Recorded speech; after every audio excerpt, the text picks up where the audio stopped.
Good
evening, radio fans, and welcome back to a show that gives you something to believe in. I'm your host, Bobby Tamburo, and this is Tales from the Satellite. Joining me, as always, is the man who talks dirty to me. It's the one, the only Eastside Dave McDonald. Oh, yes! How are you, Robert? How are you, Eastside Davidians? How are you, Dogsies? And how are you, the Dave Pound?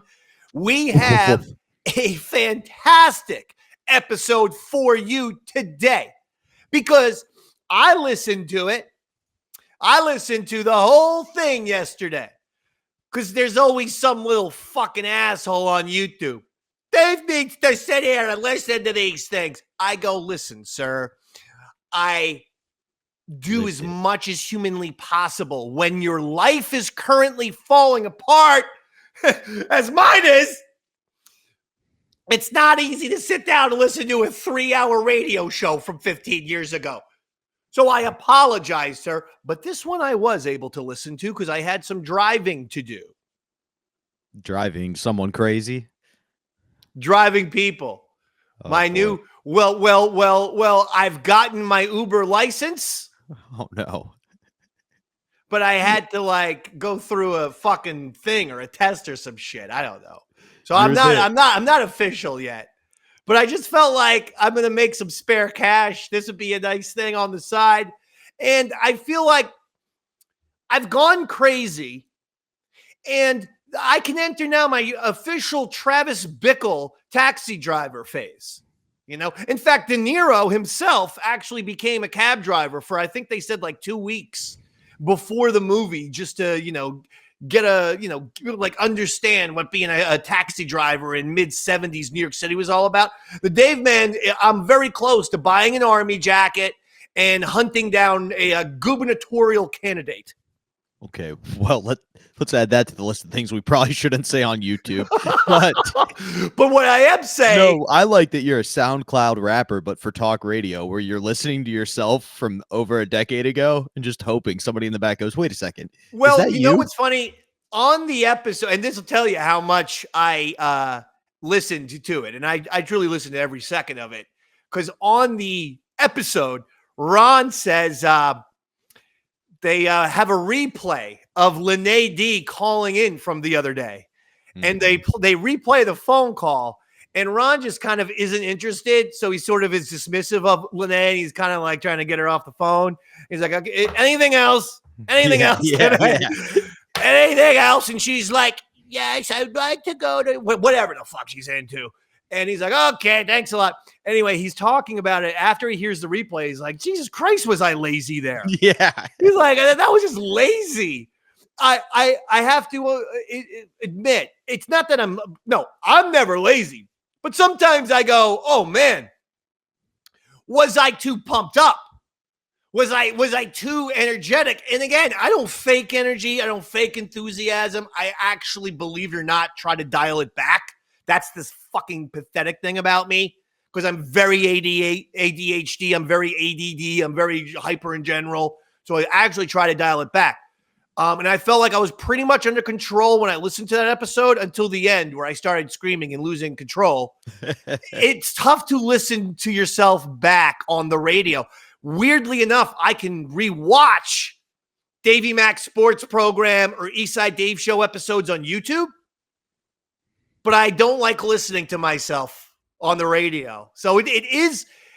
That's why, folks, you got to give me a break on that. That's besides the busy life. It's like traumatizing for the person. You're like trying to like, hey, remember that time where you were like tortured and there was like 1 million people listening live when you were tortured? Yeah, go check that out again. It's like, oh, God. I could see that. What's interesting is this is one of the episodes where it doesn't feel like you're over the top energetic or anything like that. For me as a listener, it actually felt like you were kind of constrained. And I always do. And that on Ron and Fez on Davey Mac Sports Program on ESDS, I've always tried to be like, okay, people always go, he always yells. He's always yelling. I'm like, God damn it. It's called passion, you fucking boring rube. I'm sorry. I love fucking broadcasting and performing for people like you ingrate. I'm sorry that I have enthusiasm. I apologize. I wish I could control it at all times. I can't. You know what the therapists say to me? He's unbalanced. They say that to me. They always say, Davey Mac's supposed to be on the Ritalin. I'm like, I'm in my 40s. Start selling that. That's a good income. Are 40-year-old people supposed to be on Ritalin? No, but they can get their prescription filled and sell it for a good value on the streets. That's my point. I still have a belief that I'm going to fucking be a first baseman for the New York Yankees. I start taking Ritalin. Can I fail a Major League Baseball drug test? Not if you're prescribed it. Oh. Mm-hmm. I can definitely get prescribed. Yeah. I got fucking 35 psychiatrists in the Monmouth County, New Jersey who prescribe that. That says more about you than them, Dave. But I do agree that I think I was under control. But at the end I lost it. But it was you did. But I will say, it was still actually an enjoyable listen because I was more into listening to Fez and even Earl Douglas. Well, before we even talk about what we're getting into, I will say anybody who does say you have false enthusiasm, I think this is the perfect example of it not being true. We didn't tell that story on this show. So let me just tell people. We had Aaron Berg on the Davey Mac Sports Program. Excellent episode. Our shows are on fire. Just look at the Aaron Berg episode. Look at the JFK episode. Look at the Billy Mitchell episode. All fucking great ratings. But anyway, on the Aaron Berg episode, we brought up Bill Burr because one time I was riding a O&A with their boring producers. None of them would entertain or do anything funny. So they grabbed me and said, Davey Mac, ride this unicycle. And I fell. Pretty much slammed my head on the side of the stage where there was metal. And I'm like, ah! And Bill Burr goes, okay, false enthusiasm. Thanks for coming. I'm like, who the fuck are you, Carrot Top? Ooh. Yeah. I'm like, hey, douchebag. Ooh. Fuck you. Whoa. I'm the redhead should be in Star Wars. You're a fucking asshole who always talks shit about Star Wars. That's why the goddamn franchise is in the toilet. Because of hiring motherfuckers like you, Billy Hollywood Showbiz. Calling me false enthusiasm? How about false accent? Can we all admit as a country that for some reason between 1997 and 2005, we got obsessed with the Boston accent? But it's 20 years later. I fucking hate. That's the number one most annoying accent in the United States of America. Number one. It beats Minnesota by a mile. It beats Baltimore. And it beats anywhere in the South. I mean, the South's awesome. Boston accent. How? I'm Bill. Hey, false enthusiasm. Thanks for coming. It's like they love the sound of their own voice in Boston. They're just in love with the sound of their own voices.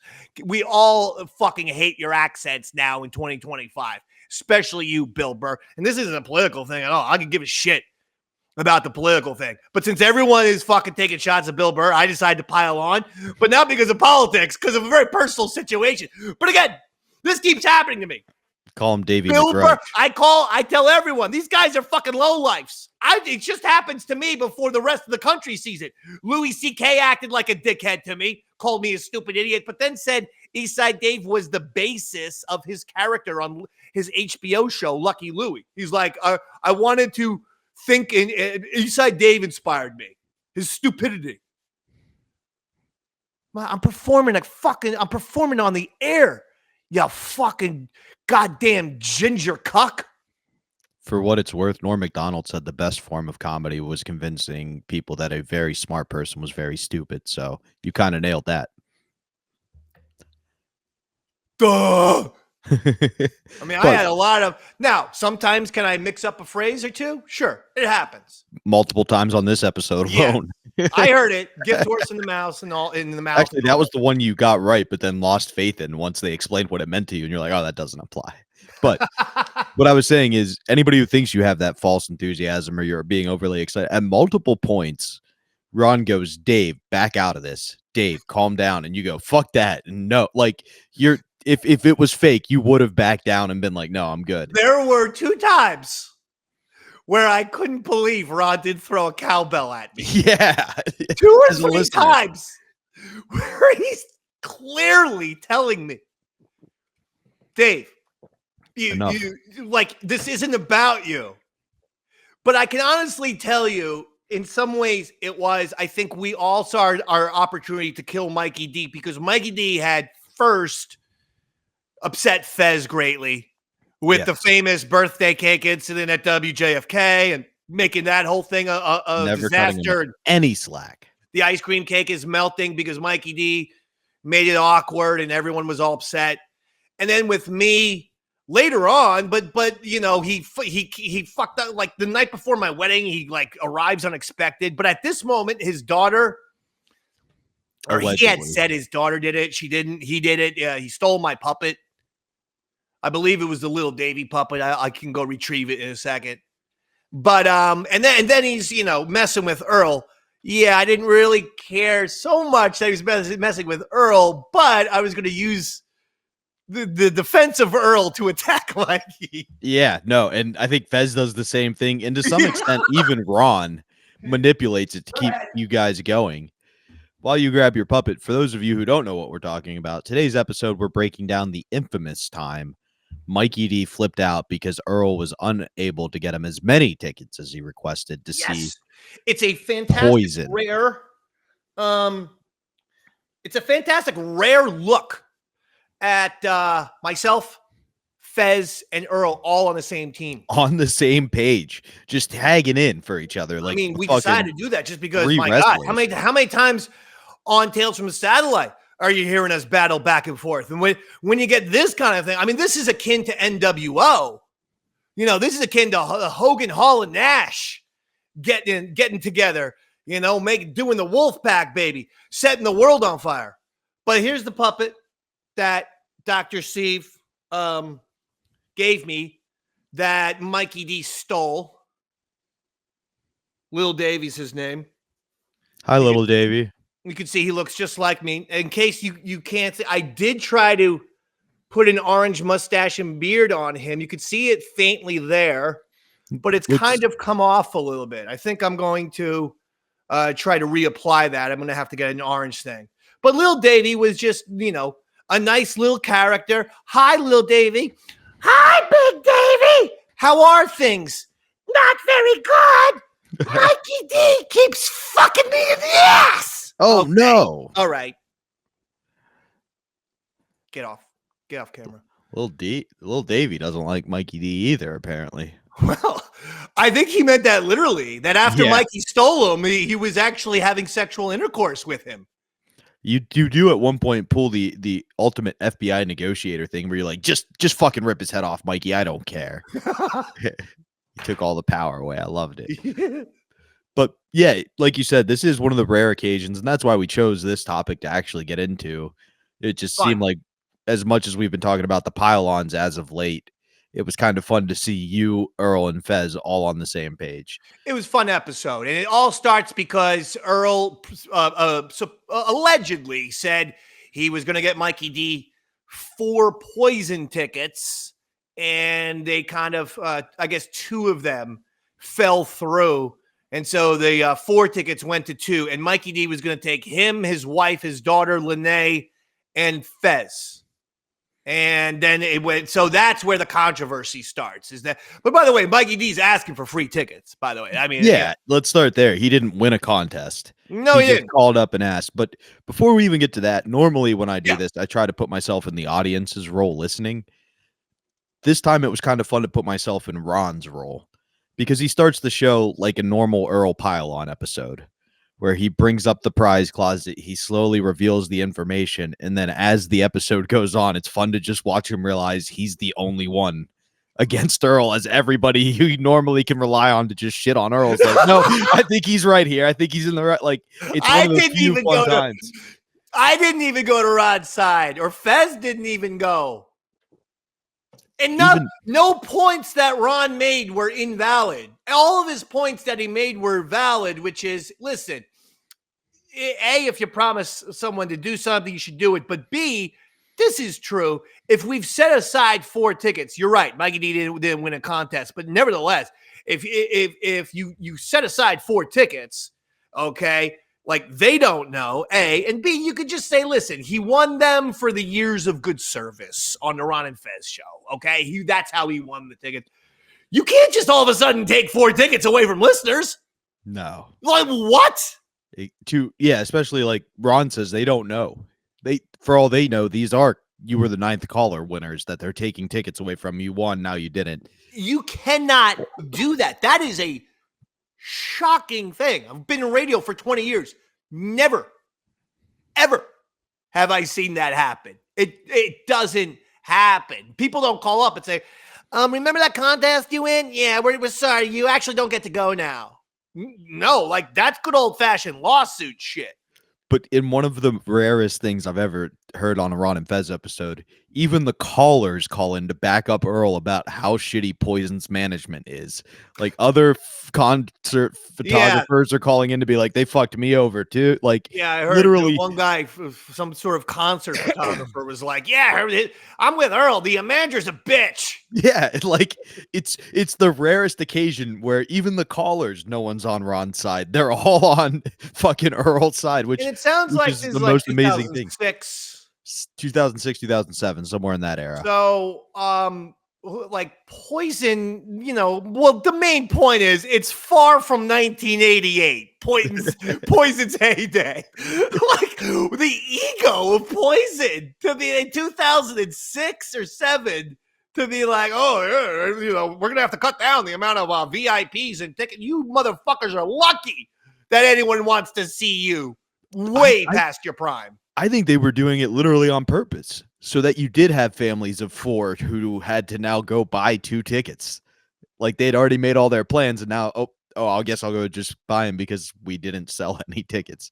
But you're absolutely right. Who wants to see Poison?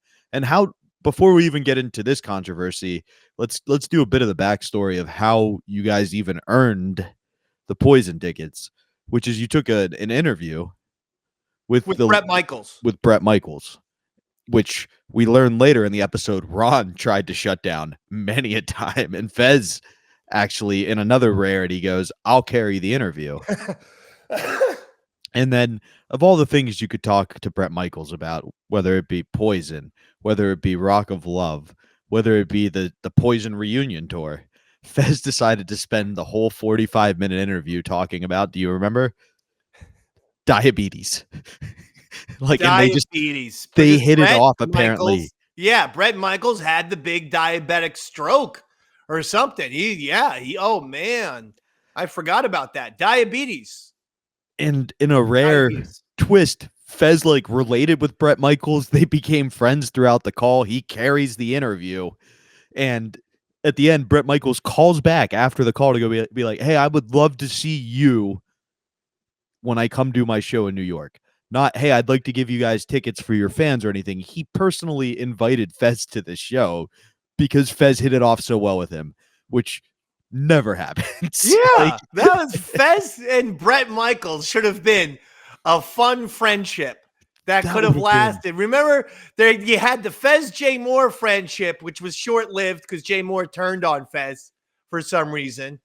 And then, maybe that was to get in with the Lakers owner. I mean, I know it was years and years before he met Jeannie Buss, but maybe he was a Machiavellian with it.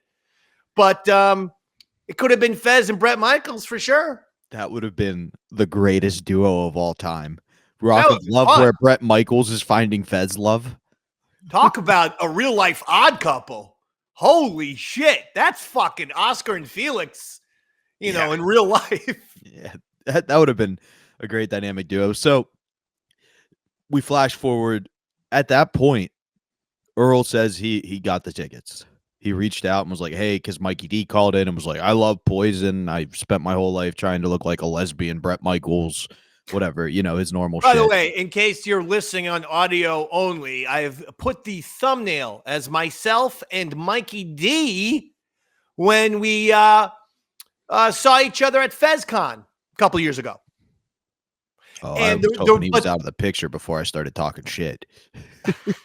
The reason why I encourage people to check out the thumbnail is because you really do need a visual with Mikey. I always tell people D. Snyder. He's a poor man's D. Snyder or discount D. Snyder. Nowadays, the kids say Timu D. Snyder. Whatever your little metaphor, he's very much kind of a D. Snyder if D. Snyder was shorter and not nearly as rich.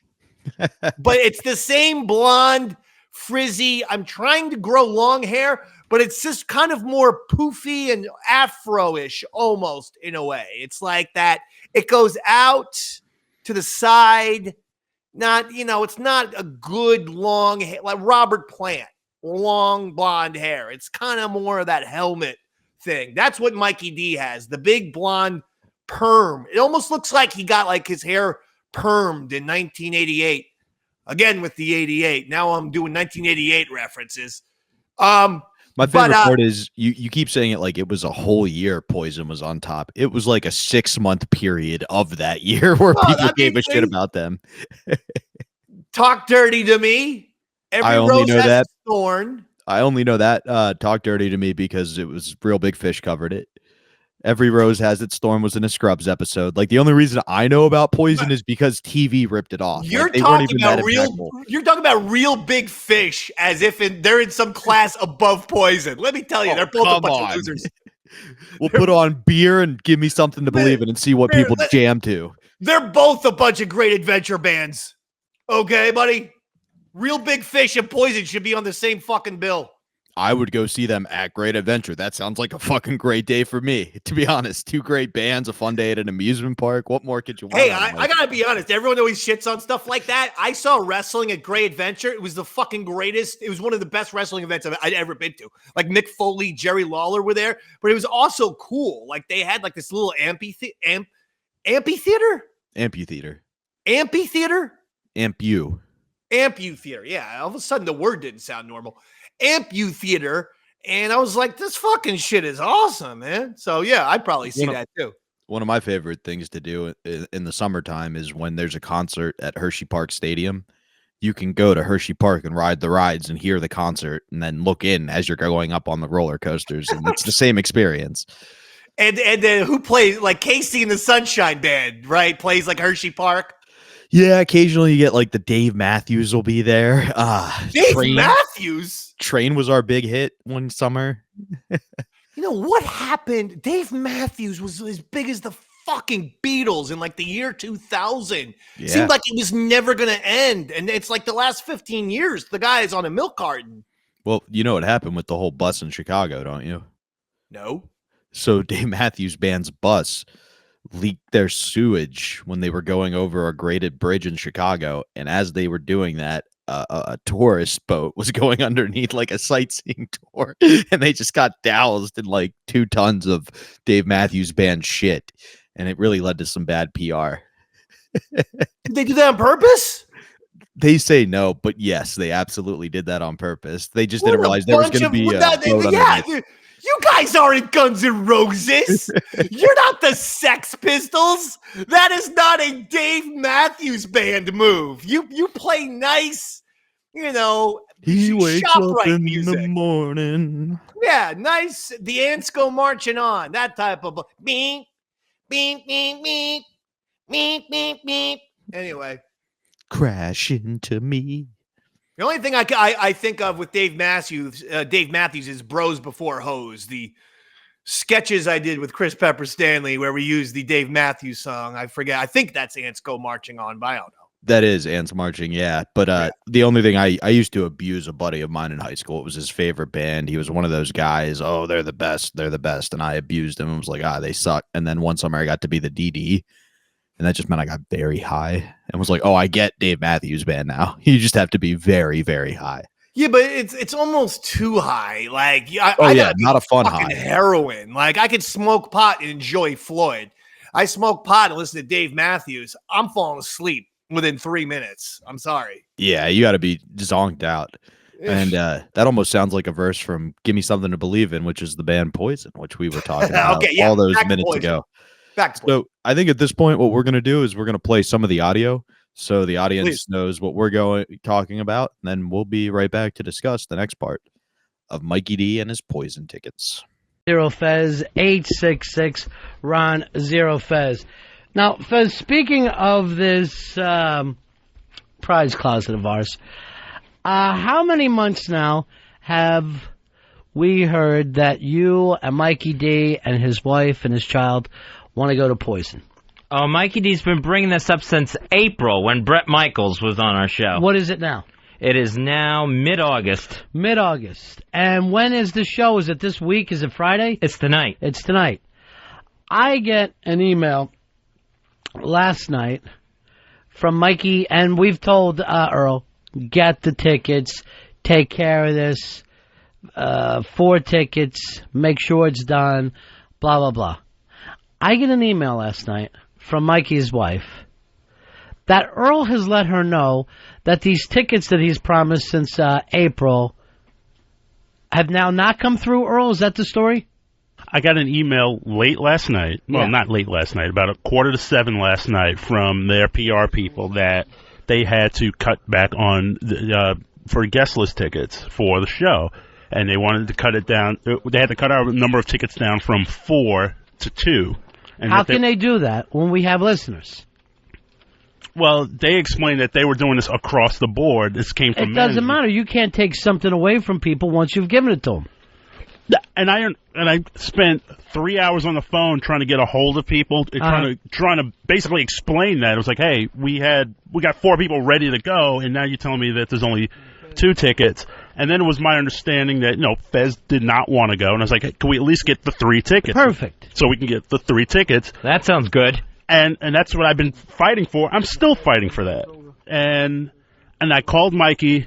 I didn't want to call him before I got everything, or at least tried to work everything out. And I explained to him what the situation was. He was very cool about it.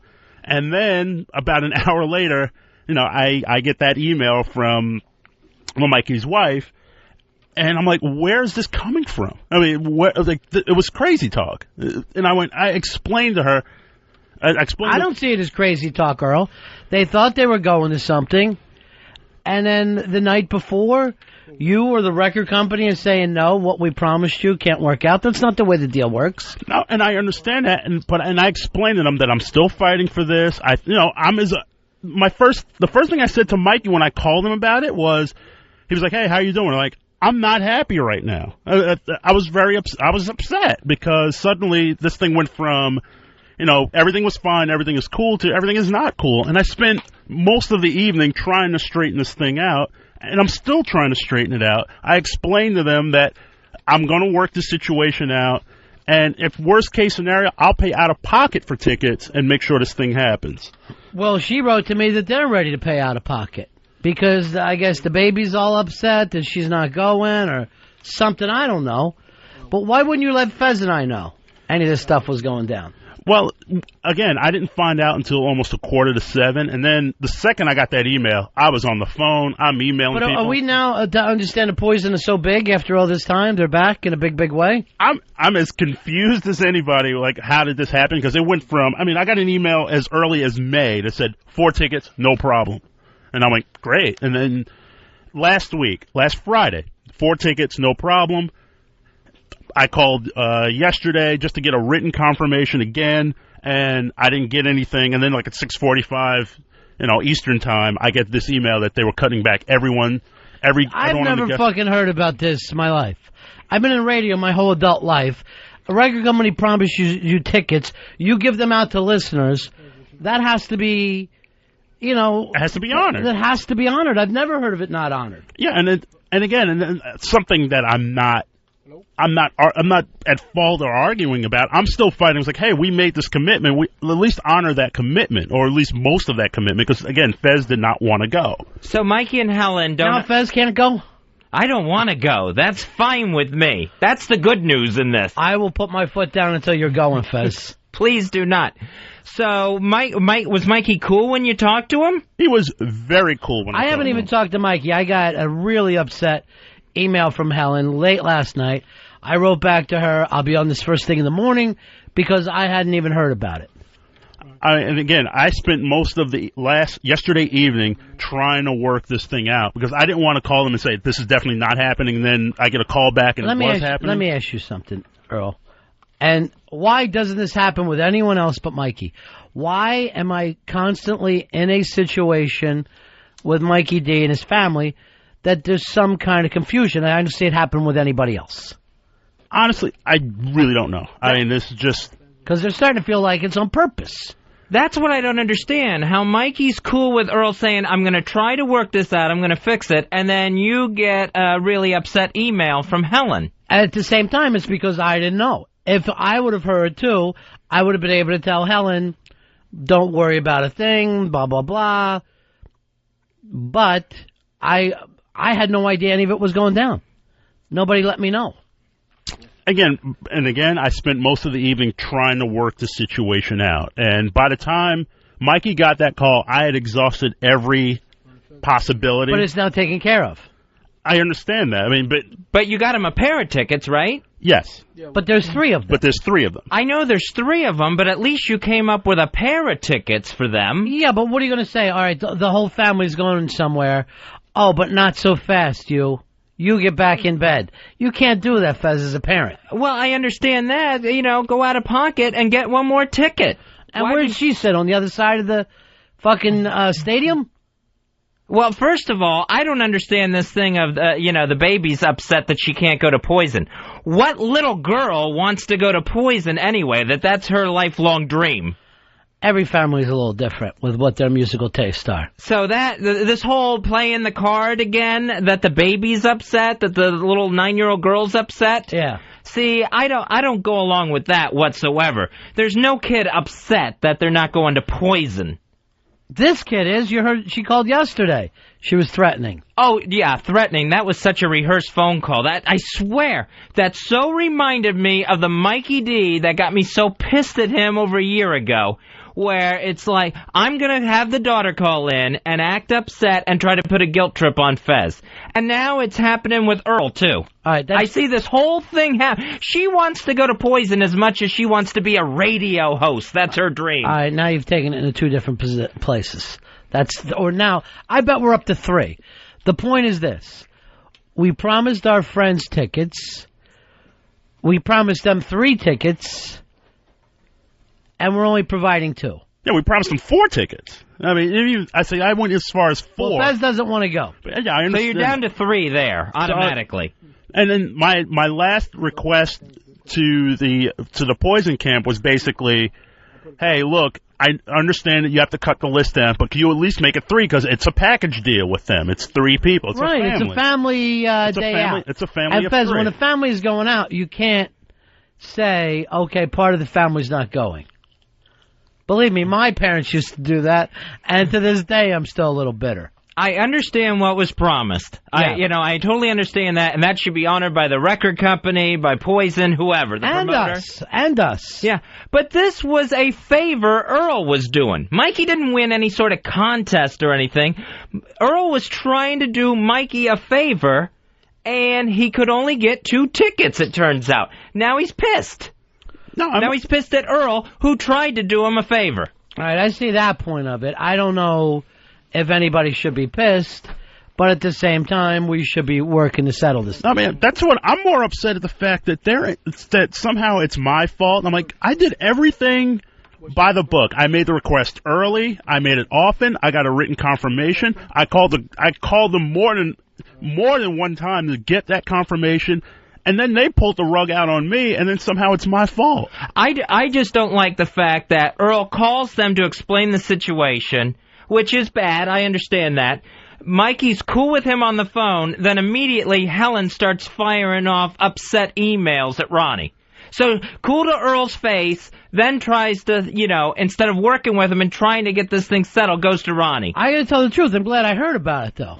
I'm glad I got the heads up, because I wasn't gonna get it from Earl. And the thing that really upset me about the Helen email was that she has called me at home and on my cell asking, where's the status of these tickets. She could have easily picked up the phone and asked me what was going on. But probably instead, at that point she thought she was getting fucked over, and she took it upstairs. But even so, I explained it to her husband what was going on. He should have at least explained to her what was happening. And even if she was still upset, she had every right to pick up the phone and call me.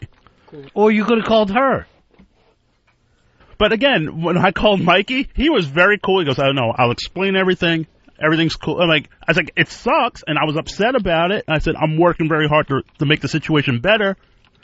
And he was like, I've never heard of this in my whole career. I've never heard of a record company promising something and then taking it back. Why does Earl have to be a slave, though, to these people for once? Earl promises them tickets. He gave them tickets. How about them being actually responsible adults for one, and either the mother or the father says, you know what, I'll stay home and I'll take my kid. Because it was a family night out.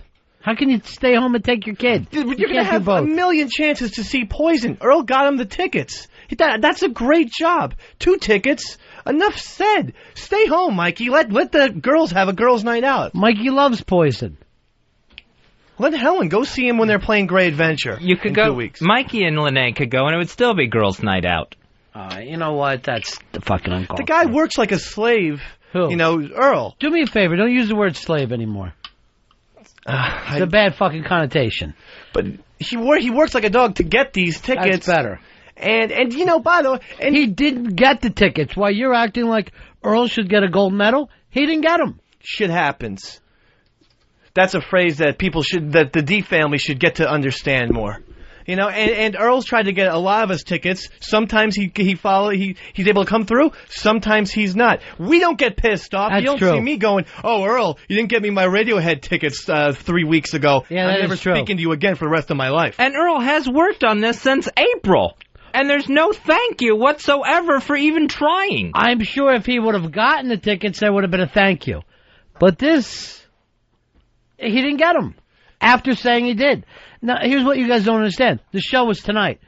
They can't, what kind of tickets are they going to go now and get on their own? Come on. They have 2 free tickets, so you go up. Why don't we, Earl, go up to the show and get a 3rd ticket yourself. You think you can't buy a bootleg ticket at a Poison show? For $12? You could make things happen. Earl made them happen for you. Make things happen. You could probably still buy front row tonight.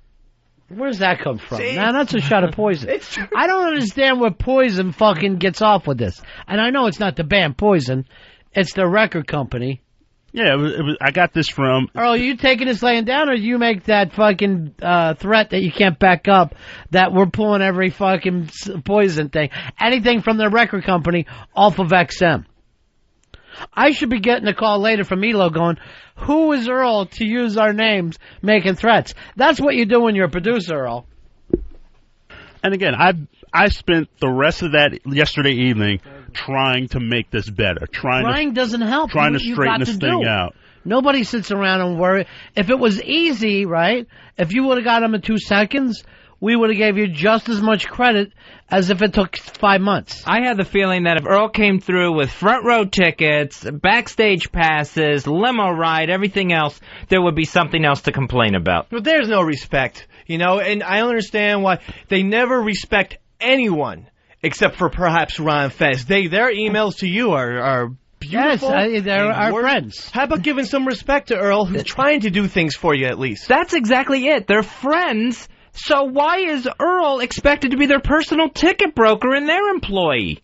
Earl does not work for Mikey and Helen. All right, wait. If this would have came up 5 months ago, that would have been a valid thing. Hey, I don't work for you. I can't get these tickets. But then we heard, no problem. There's going to be plenty of tickets. It's just poison. Blah, blah, blah. I was sitting here for all this stuff. Yes, I remember.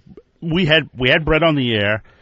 We go into a break. He calls us back and says, "Hey, look, thanks for having me on. I really appreciate it." And he invited Fez to the show.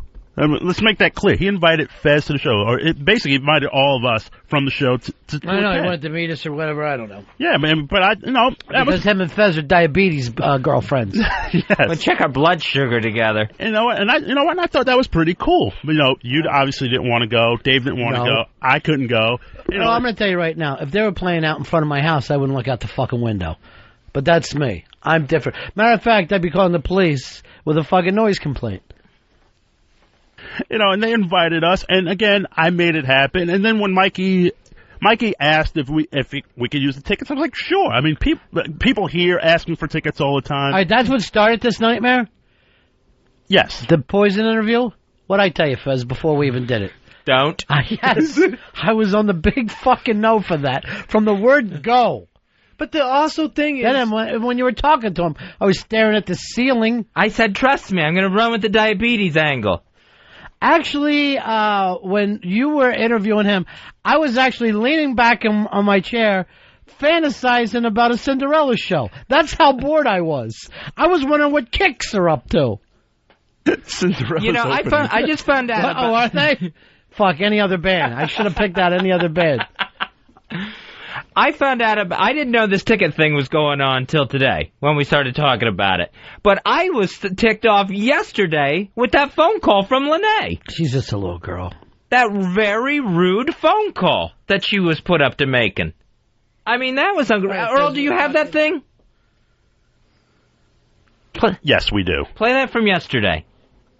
Well, I don't know if that audio gave you something to believe in, but I should find some other Poison songs to quote because I've hit my big too. During the break, Dave informed me every rose has its thorn, so I'll Google some lyrics the next time we take a break to bring you guys back with something better. Speaking of every rose has its thorn, though, it is true. In this case, we learn Earl went out of his way to do something nice for Mikey D and is now having to deal with the shit surrounding it. Shitstorm, yeah. Sorry, for a second I was distracted because I just want to give a quick shout out to Coke Logic, who just texted. And I just booked him for the Davey Mac Sports program, the legendary Coke Logic. We got Bronx Johnny. We have Coke Logic coming up. The Roy Harder absence has given us just a cavalcade of stars, including Billy Mitchell, Walter Day, Steve Sanders, Aaron Berg, Scott from the History Homo show. I do have a question. But I just want to say, Coke Logic, of course, does the art, has done artwork for every single one of my shows, including Tales from the Satellite. So I got, if you're seeing the Tales from the Satellite graphic, that was Coke Logic, the brilliant Coke Logic who did that and pretty much does everything. Davey Mac Sports program, yeah, Yaddle Chattel, whatever it is, he does it all. My initial question was going to be, wasn't he the one who did our satellite graphic? But you answered that, so I'm going to ask a second one. It felt like Steve and I really hit things off on the last DMSP. You see us being friends in the future? Steve who? Sanders. Oh, Steve Sanders from the video game world. Steve Sanders is a very nice guy. Yeah, I can see you two being friends. Okay, yeah, I just, maybe I'll text him sometime. Yeah, I think you guys should work on that. Perfect. And you know who's not friendly? Fucking Mikey D. Now, we do learn during this segment that Earl did do, this is amazing. Not only did Earl say he was going to do the right things, but he also followed up and actually did the right steps to get Mikey D these tickets. Normally with Earl, we see one of the two. Either he's doing the right things but not telling anybody, or he's telling everybody he's doing the right things and letting it fall behind the scenes. In this case, we find out he reached out the day Mikey D called in. He has the email receipt ready to go to show Ron. Then he's checked in every month with the company to make sure they were still good to go, has those receipts for Ron, and then has an email from the night before, as well as all the work he did in the meantime to try to follow up on it. Earl, this might be the most we've ever seen Earl step up on a Tales from the Satellite episode we've discussed and actually do what he's supposed to. The problem with Earl is that he is just really bad at staying in touch or giving the occasional update. to someone. People need updates in life. People need because obviously Earl's living a busy life right here, and he's a producer. He's got a lot of things. I understand that Mikey D is not on his front and center of mind, but you just every once in a while, you just go, hey, things are on track. You're still good to go. You still need 4 tickets. You're blah blah blah. That kind of thing. All right, everything's on track. But he doesn't do that. He kind of disappears. So what happens is your mind starts racing, and you start thinking he's doing nothing. Now, sometimes he might not be doing it. Yeah, he may be doing nothing. There are times where Earl does nothing, and he sits there in the booth and watches the Yankee game. Sorry, but that's a reality. But then sometimes he does do things. And in this case, he not only did things, he also was following up with Mikey D. Mikey D's wife, Helen, had Earl's personal number and was calling to check in along the way. Like, it truly is amazing. Like, they tried to call Earl's bluff at every turn, and he was ready to go for once. Now, it is funny that this is the most thorough work we've talked about him doing, and it had nothing to do with the Ron and Fez show. It was literally doing a favor for a friend, but it is a rare instance. I asked Earl for tickets, and I never got him. I asked him for Guns N' Roses tickets, Radiohead tickets. Always fell through. Even Ron said he asked for tickets for him and his lady, and it fell through. And then he points out that turns out Mikey D's family is the only one that Earl can get tickets for, but he actually did do something. Now, you talk when you jump in. Ron goes, "What does this have to do with you?" And you point out that it has everything to do with you. It's affecting your work. You came in, Earl's throwing a tantrum. He's slamming. You go, he's even crying as I'm trying to do show work. When was the first moment you realized? Obviously, you're playing it up a bit for air, but when was the first crying? But he had a tendency of standing at his desk, and whenever he was stressed, pacing. Excuse me, standing at his desk, pacing, slamming things down, and pushing in his chair too hard. Under the guise of he's just pushing in his chair, but doing it too aggressively. I know what's up.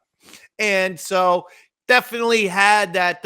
And that does affect things before a show, as I've told you. Yeah, I was going to say, that's one of the lessons you taught me. Billions of times.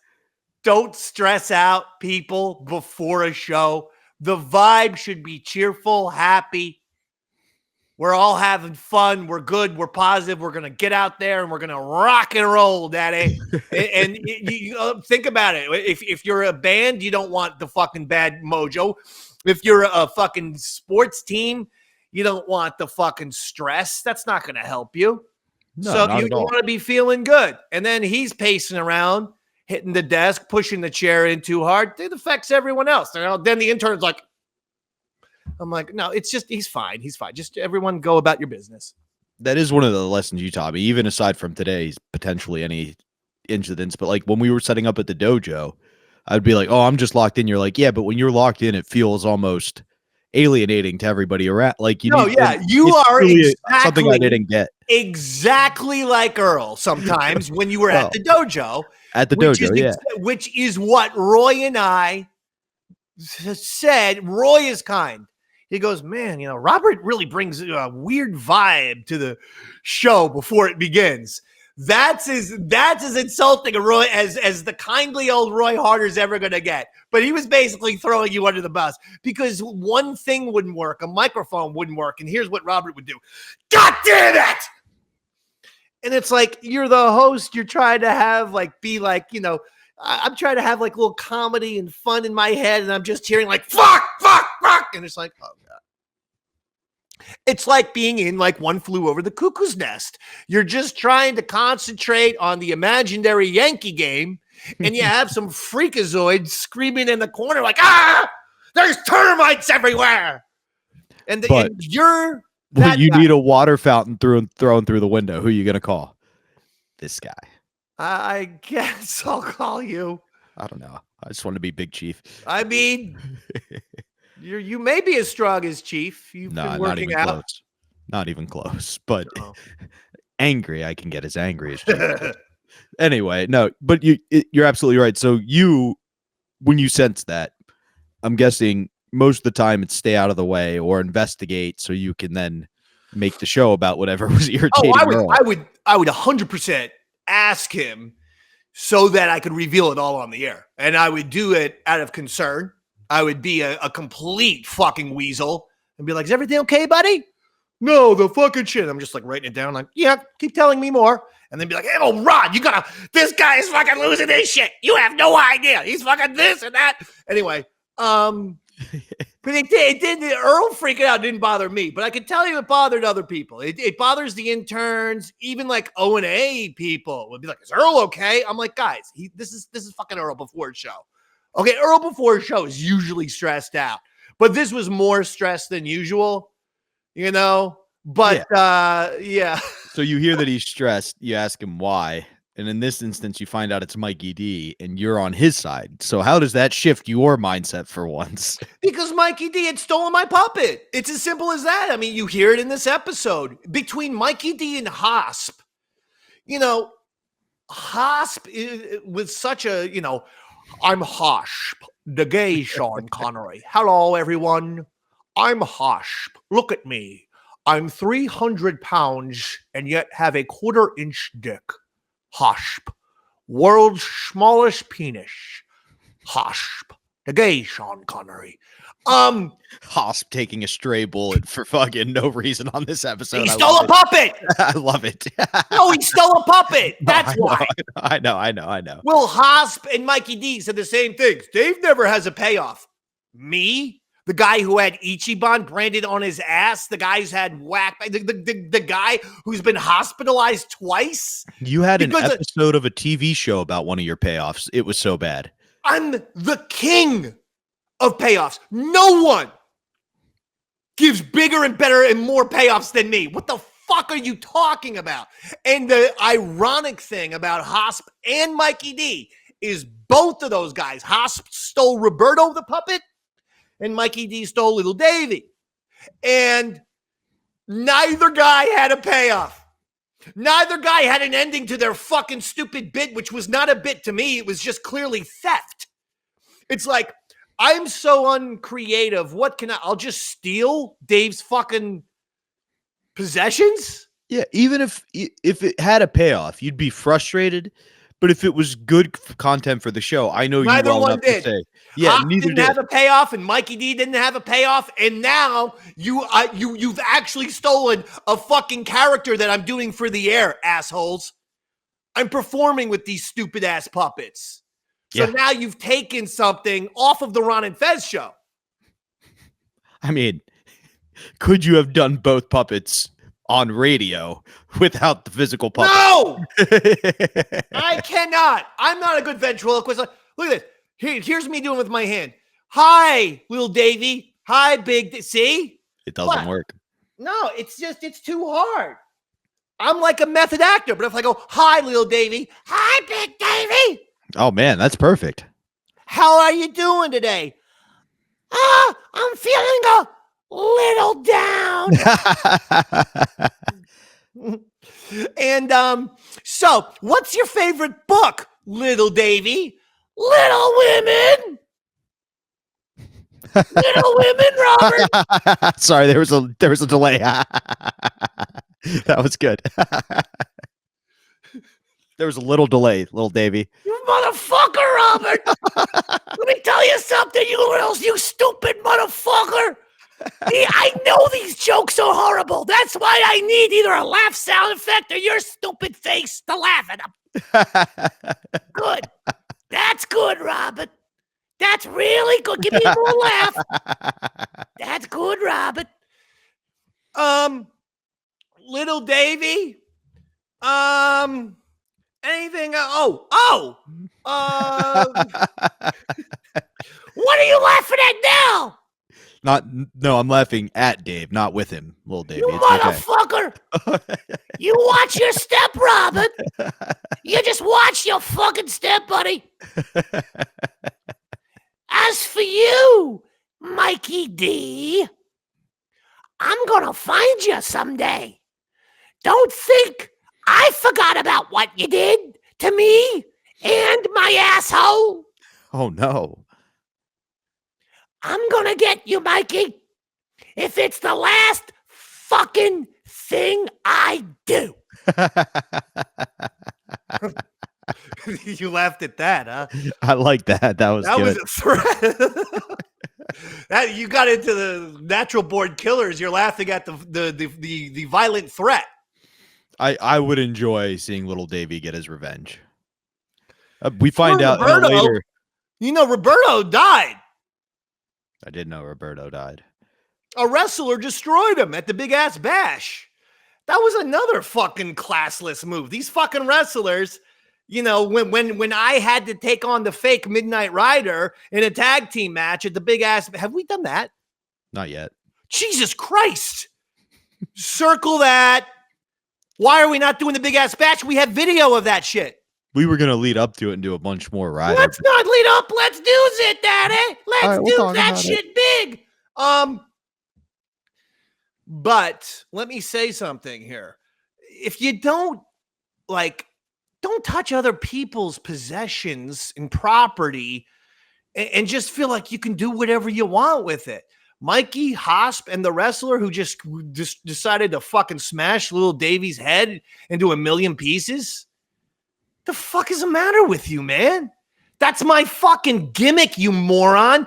Would you have fucking, Jimmy Hart's out at the ring and he's got the bullhorn? Do you fucking smash it in the million pieces in like the opening at the beginning of the match? No, you don't. Because then Jimmy Hart doesn't have the megaphone to use it when the referee is distracted as a foreign weapon to hit the good guy later on in the match. How do you know that fucking puppet wasn't going to make a goddamn appearance? An interference, if you will. You fucking steroid mongoloid meathead.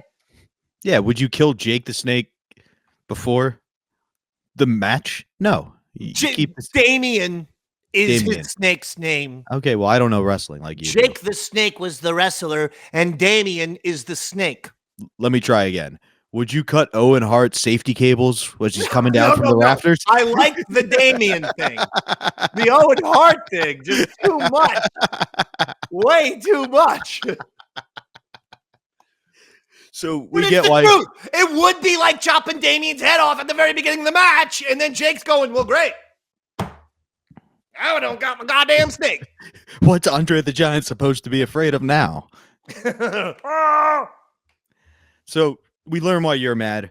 Earl is justifiably mad because as the audio shows, he called Mikey D the minute he found out there was a problem, discussed it with him. Mikey D goes, everything's cool. Then about 15 minutes later, both Ron and Earl get an email from Helen where it's very angry and kind of dismissive and talking shit about Earl. And Earl's point was like, I called your husband. We talked about this. Like, I'm working on it. And he's continued to work. You saw him angry. So you're on his side. So we know why Earl's angry. And then Fez we talked about, obviously there was the birthday with Mikey D never cutting him any slack. But it seems like the real issue for Fez was about a year prior to this. Lene was getting her first Holy Communion. Right. And invited Fez. Fez said no. And then Mikey D allegedly, but definitely, had Lene call in and guilt trip Fez about not coming to her communion. Do you remember that at all? Because I couldn't find any audio. Can you explain what kind of... Oh, yeah. I don't know. Mikey D said Lene always loved Fez, and I'm sure there's truth in that. You know, I'm sure he'd be the type of person that if you're a kid listening to the radio with the voice and stuff, of course, you're going to gravitate towards that. So I 100% see that.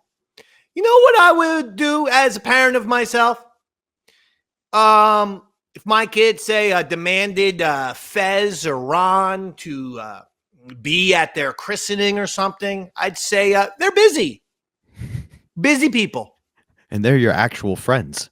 Like, I wouldn't know, but I mean, the audacity of demanding this radio host go to your daughter's communion on a weekend when we're fucking working, we're on the air 3 hours, but goddamn, you're really working almost 8 hours because everything is show prep. So it's like, you want the weekend to yourself. You got to recharge. You got to take time off. And then you get back into the grind Monday through Friday. It's like, I got to go and drive an hour and a half or whatever the hell it is to this communion. No, I'm with Fez on that. That's nuts for Mikey D to demand. I get that the daughter liked Fez, but, oh, honey, Fez, very, very busy. But after communion, as a special reward, how about I take you to meet Fez at the studio after the show one day? Or how about you call in and they congratulate you? That doesn't need to be any more than fucking that. Let's be honest. But I mean, Mikey could have just brought her by. She would have had a fantastic thing. Fez would have gotten her a little gift. Like, Fez would have got her a teddy bear or some shit and be like, here's your communion thing. It's all in the air. And he doesn't have to go anywhere. That's true too. That would have been the there was a way better way to handle it. So I'm with Fez on this for sure. This kind of this is why I came in strong at the end against Mikey, because we're talking about this 20 years later. Technically, I'll say it. Earl's right. Fez is right. It would be the equivalent of if Donald Trump got Israel and Palestine to unite against him. And for some, like two forces that just have never been on the same page. No. You and Earl. And then added you and Fez, who are having tension at the time. Earl and Fez, who have never gotten along. And all three are unified. You fucked up. Similar to the end of the Zack Snyder cut of a Justice League, where Batman and the Joker clearly were going to have to do something and do the mission. And then for some stupid reason, they didn't make a sequel. So we're just left wondering what the fuck were Batman and Joker up to. But yes, this was a teaming of that magnitude.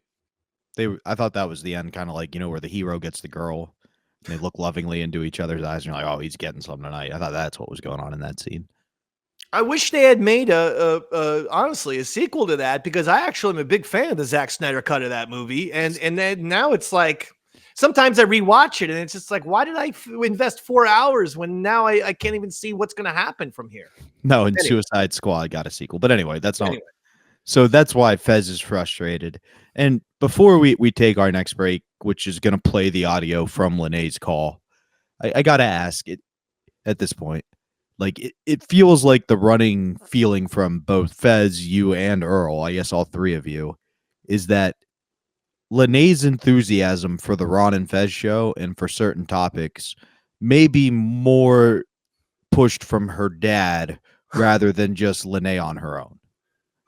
Sure. I mean, I think there's probably some truth to that, I mean, in the moment, Fez is making the joke, like, what little girl wants to go see Cinderella? And, like, there is a lot of truth to that. The band. You got to be careful. You got to be specific. I mean, there is a Disney movie called Cinderella, and most normal little girls probably would enjoy that. Yeah, Fez was talking about the 80s band or Poison, and but I get that too, because like I said, my kids love Pearl Jam. Well, Stanley Mac. My daughter's big into the band. Okay. She loves the band. Stanley Mac likes the Pearl Jams and the Stones. Those are his. I've gotten him into that. Little GNRs as well. Okay. I mean, who doesn't like a little GNR? Yeah. But I get your point. But yeah, but at the same time, is she even calling in? Like, she's young. Does she know the phone number? I don't know. And I mean, like, what little girl starts her own radio show? Things like that. Like, you said, if you're a kid listening to Ron and Fez, you're going to gravitate to Fez's voice. Like, let's start with what kid's going to be like, let me listen to talk radio right now. That's for me. I hate to tell you, Robert, yours truly is guilty of all of these things. No, I told you the story, right? When I was 12, I got my friend Sean Duane, and we did a thing called the Dave and Sean Show, where it was like a two-man talk show. This is like 1990, I guess, when I was 12. And we had a two-man talk show, Dave and Sean Show. and little sketches and all this bullshit. Our baseball coach got his hands on the tape, and when we graduated at 8th grade, he played the tape on the entire school PA speakers. He goes, by the way, since it's the last day of school and they're about to graduate, I just want to let everyone know Dave McDowell and Sean Duane a couple of years ago did a little thing called the Dave and Sean Show. I guess it's supposed to be some sort of radio show. Here it is. I don't know how the school allowed this fucking guy. It was run by nuns, and the school allowed a non-nun, just regular guy baseball coach to play this over to embarrass us. I have tried to hunt down this tape for years. This would be the first piece of evidence of Davey Mack wanting to do radio, but the tape it's lost to history. And so I will say I was into radio that much that I did the Dave and Sean Show when I was 12. At 12, you were still 4 years older than Lene was at that point. You see what I'm saying? Like, somebody had to get the technology for it. Just felt very much. We did with a cassette tape player. We did press record. For Lene, who had a satellite internet-based radio show, is what I'm saying. Like, fair. Other influences would have been passing along. Fair. But the reason why I got into radio, my mom loved it. I like the Rambling with Gambling or whatever the fuck. And then obviously WFAN. Paul Harvey. In New York. Was my guy. Now you know the rest of the story. Yeah. That's fair. I like that Garrison Keillor and the Prairie Home Companion for years, even though I couldn't relate to it in any way, shape, or form. They seemed like Martians to me. I'm like, what the fuck? Are these people actually Americans? Like, I don't know. It's just so different culture, I guess. I was convinced Paul Harvey was the narrator. Like, you would see at the beginning of kids shows where they open the book before they start acting it out. I was like, oh, that's Paul Harvey. It wasn't, but as a kid, I thought it was. So we get why Fez is frustrated, because he's tired of Mikey D using Lene to guilt trip him. You're frustrated because of the puppet. Earl's frustrated because for once in his radio career, he's in the right, and God damn it, he's going to take a stand. And I got to be honest, it does feel like Lene was told what to say or manipulated based on the phone call. We're going to play for you right now. Ticked off yesterday with that phone call from Lene. She's just a little girl. That very rude phone call that she was put up to making. I mean, that was Earl, do you have that thing? Yes, we do. Play that from yesterday. All right, Fez, we were talking back to school. Look who it is on the phone. It's little Lene. Hey, Lene. Hey, Ron. Hey, Fez. What can we do for you, honey? Nothing. I just wanted to say, well, number one, thanks for the poison tickets. And, Fezzy, I understand and stuff like that. Okay, so you don't have to go. It's okay. Her little feelings. Are your little feelings hurt, Lene? No. Do you wish Fez was there? No. You just like free tickets. It would be nice if he would come, but, I mean, I understand. Yeah, it sounds like your dad's up to his old tricks. What's that, Fez? Of using his daughter to try to guilt me into something. No. Sounds like the old Mikey D rearing his afroed head again. No, it's nothing like that. I don't want to make you go in to the poison cocktail. All right, Lene. Nice talking to you, honey. I'm not done. I'm not done. Hello? What do you want, honey? I'm not done. Tell us all the things that you want to say. Okay. Okay, give me. Well, it better be front and back, okay? Otherwise, I'm going to be very angry at you. Not Juan Fez. I'm not talking to you, Juan Fez. I'm talking to Earl. So there. And, I want to talk about, like, I know everybody, hates going back to school, but I like going back to school. All right, Lene. All right? Thank you. Are you done? Yes, I'm done. All right, bye-bye. 866, Ron Zero Fez. I thought it was adorable, Fez. It was in the sweet call. I thought it was rude and totally put up to. And here's Earl, who, at this point, everyone thinks the family's going. Yeah. And that's the way he's being talked to then. Earl, it better be front and back, Earl, or I'll be mad. The only problem I have with that phone call is I seemed a little lazy. I got to start and get myself back. This is why I won't even listen to a best stuff. I hate myself so bad. It's just unbelievable. And it's typical D family. Ask for a little bit and then ask for a little bit more. Or however the phrase, take a little, give a little. She asked Take a little, give a little. Some kind of phrase that basically says she asked for the section and then all of a sudden it's got to be front row. Can they just be classy with the high road for once? She's a little girl. She's a young girl. And, you know, maybe This is very exciting for her. She's going to meet Ricky Rocket and Brett and Cece DeVille. Yeah, and Charlie Rocket is going to be there. It's going to be an exciting night. Bobby Doll. And how come they always have to dime out? They smile right in Earl's face, and then they dime out to Ron. I just find the whole thing really rude on their part. I just find it extremely rude. Well, let's just get it fixed, Earl. Yeah, and I'm trying to. Unfortunately, I just see you sitting there watching this show. Well, unfortunately, it's 9 something in L.A. time. The places aren't even open yet. I mean, nothing starts until 10 o'clock Western time. So once 1 o'clock rolls around, I'm back on the phone. I'm trying to make something happen here. It's not like I'm deliberately going out to screw them or maliciously hurt them the day of a show. That's cruel. I mean, what I'm more upset about is that I've done everything possible. I've gone above and beyond what I'm supposed to do with this. No, you're not. 4 tickets. No, but working on it for, 4 months? I've been, I've sent email after email. I've made phone calls. And I even prefaced my emails now. I was like, sorry to be a pain in the ass, but blah, blah, blah. And I got this sent to me from Miss Manners, Fez. I'm friends with Miss Manners, the actual person. It says, anyone to be complaining about whether or not a favor has been performed properly, appalling. Now, I disagree with that. I say if you say you're going to have 4 tickets, you got to have 4 tickets, or else the guy would have went somewhere else for him. I agree with Miss Manners.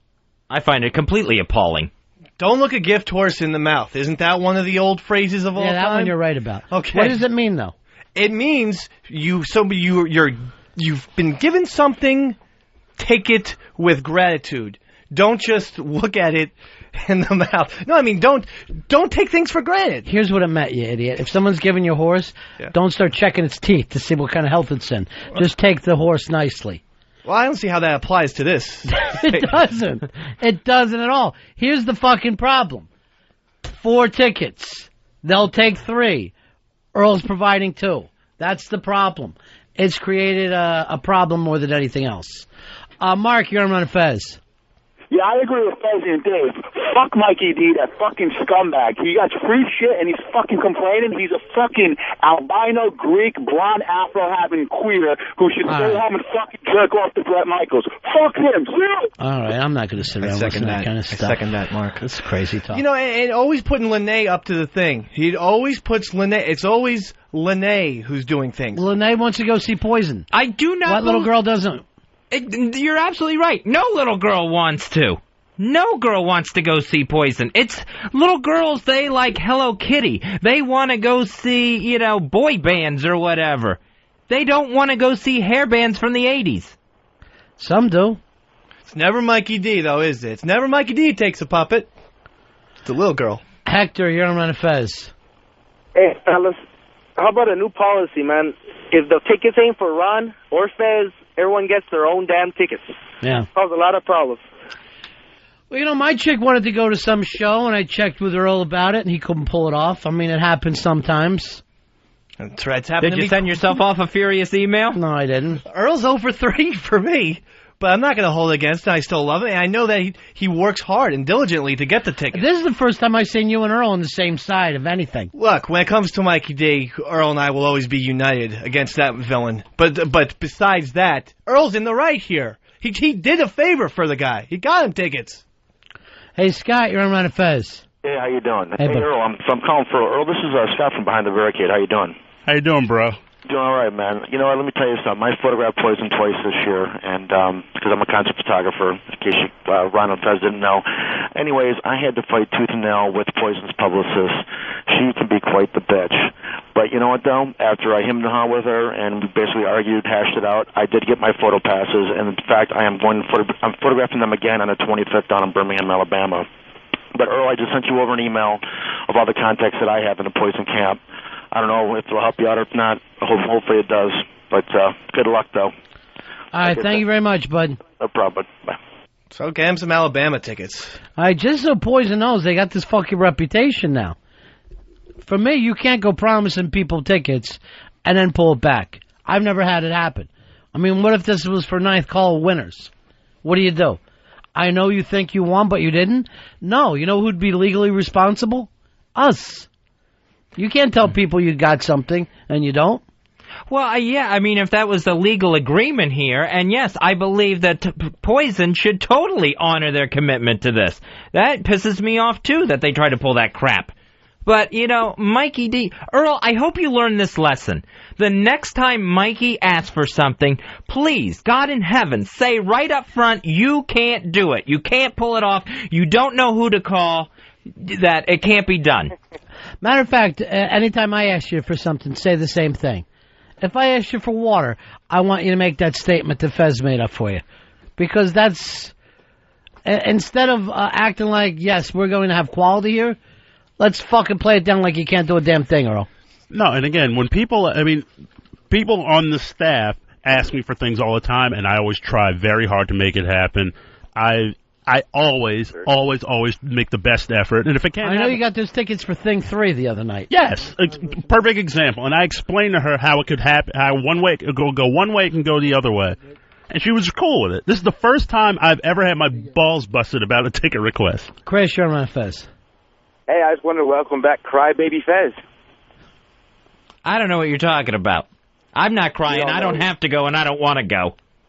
I would be crying if I was in Jones Beach tonight watching Where's that the concert. cowbell? I got a fever, and the only prescription is cowbell.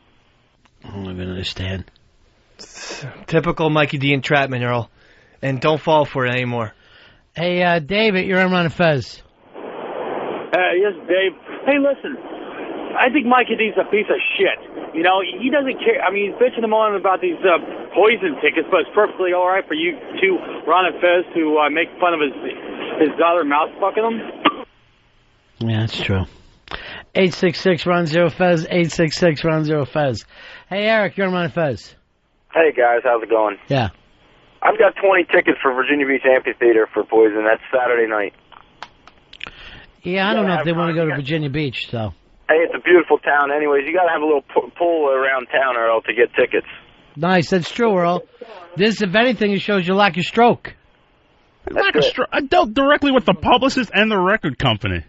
Well, where's your stroke? Let me ask you something. Let's say Mickey Rourke calls. Can he get 2 tickets? Yes, he would definitely get 2 tickets. Thank you. Because he's the Pope of Greenwich Village. That's right. I'm the Mook of Greenwich Village. As well as the barfly. That was my point. You don't have stroke. Mickey Rourke now? Yes, Mickey Rourke now. Oh, I don't think so. Perhaps you saw a little film called Sin City. He played the part of Marv, and he played it well. And Sin City 2 was coming up, my friend. And if Marv wants, Marv gets. Why don't you try, let me do me a favor, Johnny. Get a hold of Mikey D for me. Chris, you're on Fez. Hey, you buddies. Yeah, buddy. Hey, as per usual, Mikey D never, ever cuts you guys 1 ounce of slack. I'll attest to that. Paul, you're on Fez. Hey, guys, listen, if Earl wasn't so busy doing this ticket search, maybe he'd actually book some guests for a change. You know, it's a good point, Earl. I haven't seen you pull off shit lately. Yes, and, well, one reason is because of this. I'm banging on the phones, going online, sending emails. This has completely ground me to a halt. And Hello, Mikey? And again, it's always kind of... Earl, all that matters in this world is results. If my fucking stock fucking takes a shitter, I don't want to hear from my broker how fucking hard he works, how he's been looking at charts. That doesn't mean shit to me. Results. Yes, and I'm working very hard to achieve those results. I really am. Why don't you call Wiki? Try to get some XM stroke on your side. Well, Wiki wanted to go to the show tonight too. I'm glad I didn't make any verbal. So you're saying he's got nothing? You're saying XM has 0 stroke? I'm not saying that at all, but I mean, Send Wiki and Lene. Fuck the D's. You know something? I don't even remember this being your concern. It is my concern. If that man's wounded me, and I can see he's wounded Earl, it's hurting the show. He's on the phone with the poison publicist for 24 hours. That's why he can't get guests. It's easy math to figure out. Have you ever seen a situation where these two idiots are on the same side? Normally, if anything, he tries to stab Earl in the back. Yeah, usually it's some gossip about Earl that we're getting. The only gossip I have is that he's working his ass off, and I'm behind him every step of the way. Seriously, that's not gossip. It's not interesting. By the way, why didn't you come out for Chinese food yesterday with me and Earl? Thanks a lot for inviting me, Earl. Fuck our union. And then we went and had nice shakes. We went and had shakes later, sitting in front of a place. My girl got into a car accident yesterday. Really? Yeah. What happened? Car's totaled, so. Really? Very upsetting. But that's for another time. Drunky, don't know how to drive, huh? She's sober. She's never sober. Was there a chef driving and she was servicing? Jesus Christ. Point is, Mikey, just for once, stop with the squealing. Stop with the everything. The emails, the behind-the-back shit. Leave us alone. Leave me and Earl alone. How about something without a tantrum once in a while? What are you doing on their side? What has happened here? When did the up become down and black became white? What the hell's happened to this show? I got so pissed at that call yesterday of trying to put me in the guilt seat to go to this thing. She's a little girl. She should have known better. Support her. I could tell by listening back to that tonight. I was being a tired, lazy bum. I never heard worse radio. I'm just like this. Yeah, what else you want, honey? Horrible. Yeah, I can only, that's the way Earl got talked to yesterday when everyone in the Mikey D family thought they were going to poison. I can't imagine if he came through the rudeness that would happen. Right. All right, I got Mikey on the phone here. Let me do the talking, you three bastards. Please, for 5 minutes. Okay. Just go and fucking the three of you, go stir a big pot of stew, because you're like witches. I wish we had stew. I can't be around it. I'm pissed, Ronnie. Why? There's no reason for any of you people to be. This is really between Earl, the D's, and me. It has nothing to do with Fez or Dave. You're going back to your problems. Dave's going back to his problems. It has nothing to do with what we're talking about now. Earl's just sitting there rubbing his temples. Like something bad's going to happen to him physically. It's Temple of the Dumb. We are back. And since we're kind of at the midpoint of the episode, I would like to say thank you to Ron and Fez Archivist for this audio. That's where we found this one. If you guys are looking for topics and want to listen to the old Ron and Fez show, that's a great place to check out his YouTube channel. Absolutely. Ron and Fez Archivist, fantastic. He, as well as Jedi Jared Fishman, helped get Tales from a Satellite off the ground. So we want to thank them for all of that. And Ron and Fez Archivist, always a great guy. Great dude. Love him. Love Jared. So just wanted to say thank you for that. Excellent. And we did hear, so Lene calls in. But before, this was the day before. And what I think is amazing is at one point Fez goes, Earl, do we have the Lene call audio? Which is normally where Earl would say, no, I can go grab that for you. And Earl goes, yes, we do. And for once, he hits a radio cue. Oh, we had that ready to go. We had that ready to go. That was good to go, baby. So my question is, once you realize Earl's pissed at Mikey D, is it like the meme where you see the jacked white dude and the white black dude grabbing hands and being like, this is what society fears? You're like, all right, let's get all the big guns. Oh, yeah. We said, let's get that annoying phone call from yesterday, isolate that, and let's make sure we have that entire phone call ready to go. And any other type of evidence that anyone wants to add, we're going to pounce. We're going to pounce on Timu D. Snyder like there's no fucking tomorrow. I love it. Now, I do want to ask, at multiple points in your career so far, Earl has thought you've been on his side only to see you then reveal something about him or do something like that. At what point did he genuinely believe you were on his side, or did he just know going in you were that pissed at Mikey D? He might not have known, or he might have, at least at the very beginning, thought, well, I'm sure, Dave's going to be backstabbing me at any moment. But I think probably he understood pretty soon in that no, I really don't accept personal property being stolen. Makes sense. And also a little bit of an attention thing with Mikey sometimes. That it's just like, let's just handle this. Not always having to rat people out or snitch or fucking do the, I'm going to run to Ron with the emails. And this is the producer and me talking. Because, and by the way, I'm not going to get in trouble. No. But I can't respect always going to someone else and trying to rat someone else out. I can't respect that. And it would have been one thing if Earl had been like, fuck you, Mikey D, you're not getting any tickets.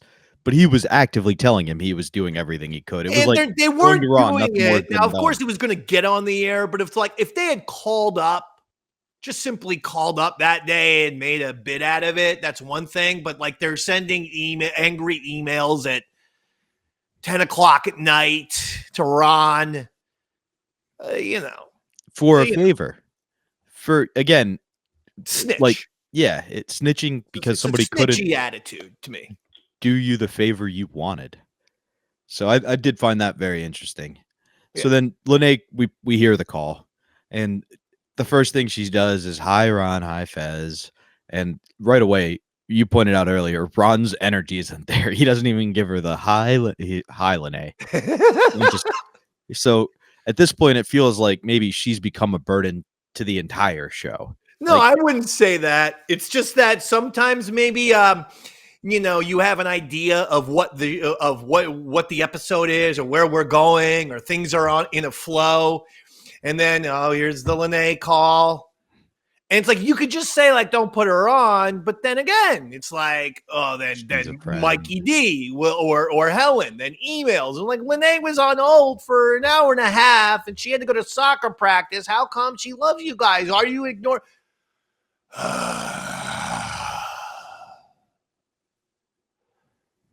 By the way, when I saw Mikey D at FezCon, we had a wonderful conversation.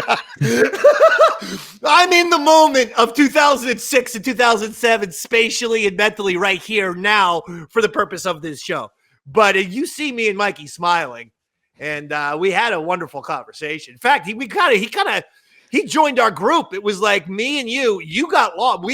You got lost, and then it was me, Pitsy, Bronx Johnny, and then Mikey D joined us. Oh, I know where a lot of old school cats. I know where I went during that. We don't know where you went. Me and Shano and Roy were having one of those marijuana flavored cigarettes, I believe. Shame on you. At FezCon, shame. Smoking marijuana? I think they're called reefers. Shame on you. Being drug induced. yeah. Like FezCon. No. Do it properly. You have fucking 5 shots of JMO and 5 Guinness, and then you walk over there. And then you throw up at the Margaritaville. No. That was not my fault, was it? I legitimately told people, no shots now. Like, the shots are pregame. Once you're good with the pregame shot, that puts you in the rosy, fun, happy mood. That's it. Now, you don't go to FezCon, have a couple beers, you're maintaining and stuff, and then, now we're going to go over to Margaritaville and start having shots again? I told people, please don't. I don't want it. I don't want to drink it. I don't want it. Don't give it to me. Please don't. Don't. Even then, they were still giving it to me. I'm like, chaser, I need a chaser. Please give me a chaser. Nothing. I'm like, okay. Here it comes. And we still didn't get kicked out, so it's all good. I did it very covertly, and I didn't think there was a lot there. It was, Yeah, just the shots. It's all good. Yeah. But that's not what we're talking about. We're talking about Mikey D. So Lene calls. She does her typical bullshit. And then they get her off the phone because she goes, I just want to say thank you for the poison tickets. And they're like, oh, that's so sweet of you. And at this point, as Fez points out later, everybody's under the assumption Earl has done his job. And then Lene doesn't let the phone call in because she goes, I'm not done. Yeah, that was weird. Awkward. Almost like someone told her she had a list of things to say on this phone call. She wrote it down. Maybe she wrote it down. Yeah. Which I always hate. I'm sorry. We can always tell that you're reading. Never write down your phone call. I'm sorry. It defeats the purpose of a phone call. Would you write down stuff for any phone call? Don't write stuff down for a radio show. We all hear you reading off of your paper. And then she says it better be front to back, Earl. And then she goes, I mean front and back. And it's almost I didn't even know what that means. Hey, I didn't either. It sounded very sexual for an 8-year-old to be saying to Earl. Let's not go in that direction. No, I mean, what does it mean? Front row backstage passes is what I learned once I Googled it.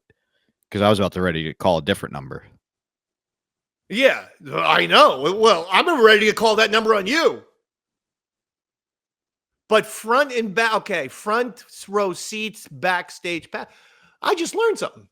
Yeah, well, I didn't even know what it meant back on the Sean Ron and Fez show. I didn't know that either. And I've not only gotten, but given that out to people, like without knowing that's the terminology. Yeah. You know what I mean? Like, it's crazy. So she asked for that and then clarifies that she wouldn't be mad at Ron and Fez, just Earl, if it didn't happen. Almost like somebody was in the background going, make sure it's just Earl. You know what I mean? Like, it really, I'm saying. Not mad at you, Ron and Fez. Earl. Just Earl. And then at one point later on, this isn't about this episode, but Fez just loses it on Lene. And it's one of my favorite calls of all time because he's like, learn to say the letters right. You're 9 years old, honey. It's time to be an adult. And it just made me laugh hard thinking about it. But so it felt very forced. And it does, you do start to feel like this pattern of behavior, like you were saying about the phone call that they would get if they didn't have Lene on.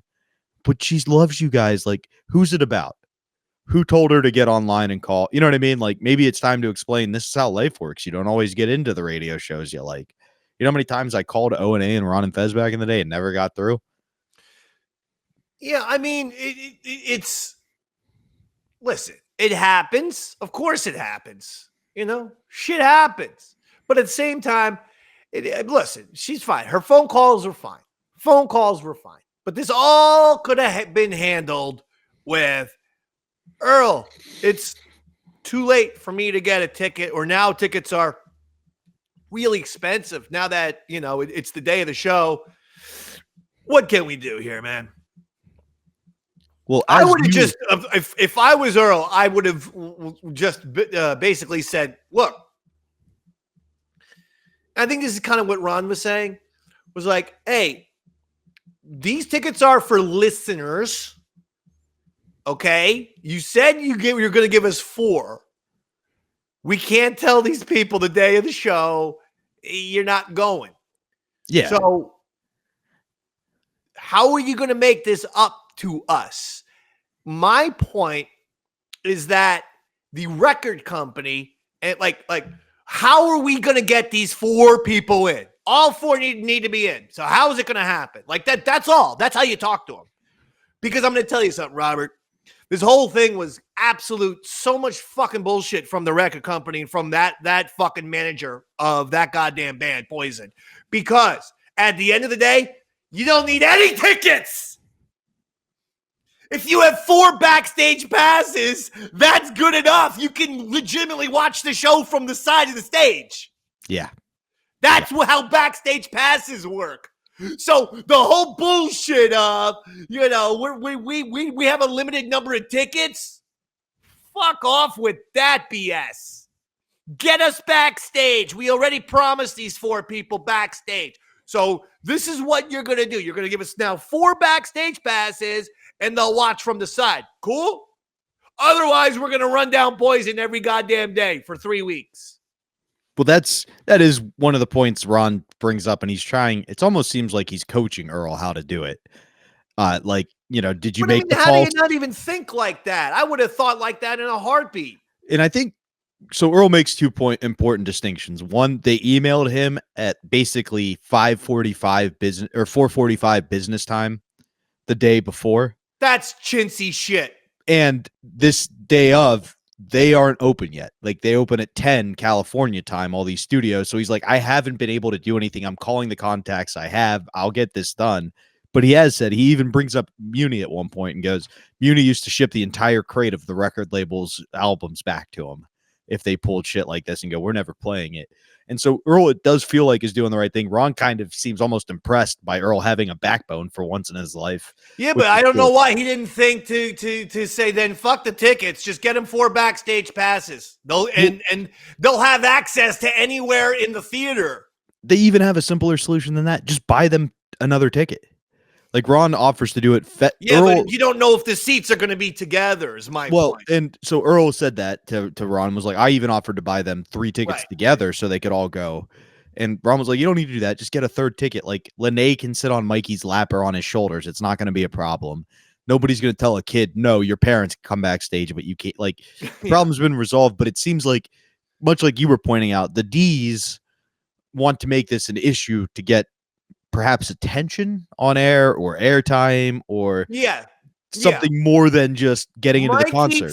Way of getting on the show oftentimes was there's a problem rather than I've got a character or a line for the comedy pyramid. That was how he got on the show a lot of times. I'm just being honest. Absolutely. I'm getting on the show because here's another problem I have with someone on the Ron and Fez show. Eventually, sometimes people go crazy. This was one of those times. I was listening to other stuff as I was getting prepared for this, and it's interesting to note this isn't the only issue you had with Mikey D.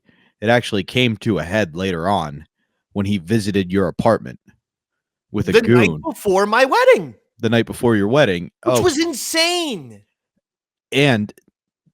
But we learned during that audio, he pulled this shit all the way back to Wonder Boy, who challenged him to a fight, and the state of Maryland Boxing Commission had to come in and stop the fight after 1 round because Mikey couldn't keep his hands up. They were like, he will die.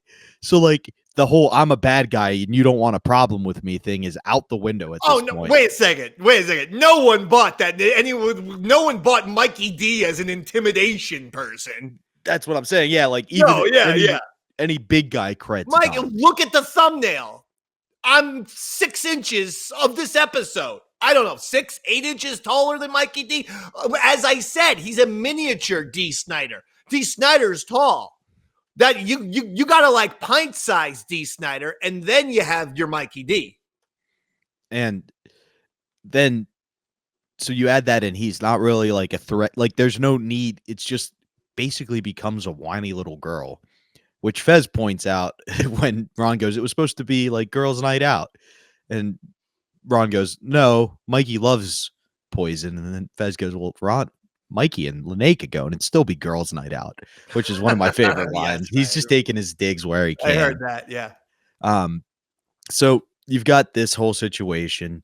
Everybody's kind of piled on to the point where, like, that you're not taking shots at Lene, but anytime you point out how ridiculous she's acting, Ron goes, she's a little girl. And I think Fez does it first, but you, Fez, and Earl all learn quickly to be like, well, who told her to say that?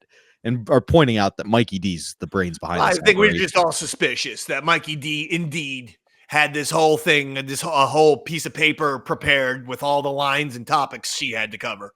And you were preparing for the attack. You knew the onslaught that was going to come and what you were going to have to do. You knew this was coming. Ron goes, Earl, get Mikey D on the phone. And I'm sure you guys had a plan of attack, but we're going to hear what it is right after this, or we're going to hear it right now, and then we'll talk after this. All right, let me go to Mikey D and try to straighten this thing out. Mikey. Yeah. Sorry about all this. You know, I was cool with Earl last night because I just wanted to hold my temper. But then when I told, my chick, and I told Lene, they both got upset because it's like, okay, now if there's 2 tickets, I got to drive. And I already said to them, you guys go, I'll wait in the fucking parking lot.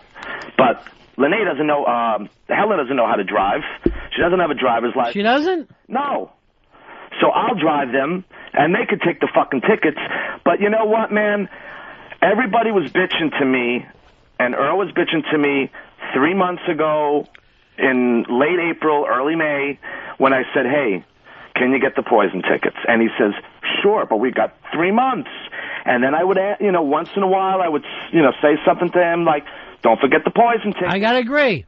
And that's why, if you said fucking no to begin with, my source was on tour when the tickets went on sale, and so that's why I asked Earl. And Earl said no problem. Earl sends me my chick was calling a couple of weeks ago, asking Earl what's going on, just to be on the safe side when we got back from L.A., and then Earl sent me an email last Tuesday saying 4 tickets are there. Go to the will call window. All right, Mikey. Yeah. All that was true at the time. It's not like Earl did this on purpose. The record company did this, not Earl. I've never heard of anything of the fucking sort. Earl didn't lie to you for the past 4 months and decide to drop the bomb on you last night. I don't know where this comes from. All right, you just threw something. I'll get it. I've never heard of something where they say, okay, but again, you got 4 tickets now. But Mikey? By the way, you only have 2. But Mikey, again, I read this. I'm going to read this email that I got last night at 6:43 from their PR group. And I read this to you verbatim last night. You didn't read anything to me, Earl. Yeah, I read this to you verbatim. You didn't read anything to me. You just said that the 2 tickets, maybe. Backstage, maybe. And I said, you know what, I'll pay for a 3rd ticket if that's the case. Try to get that 3rd ticket because, that was what we wanted to do, the 3 of us. Well, Mikey, I understand that completely, and I'm on your side with that. But it's not like Earl made this shit up. This is the record company being assholes. Yes, I'll read 2 emails that I got. God, read it fast. This was dated May 4th. No problem. I got you down for 4 tickets. It's at Jones Beach. I'll stay in touch. It's a long way off, and we'll sort it out as we get closer. The email I get yesterday. Management has received so many requests that they are cutting down the guest list. This is all coming about today. I apologize for being last minute. I have to cut you down from 4 tickets to 2. We could possibly do a ticket buy for the other 2 tickets if need be, but there is nothing I can do. I have to cut down the request. Those other 2 tickets, I'll pay for. Get it done, Earl, and take care of it.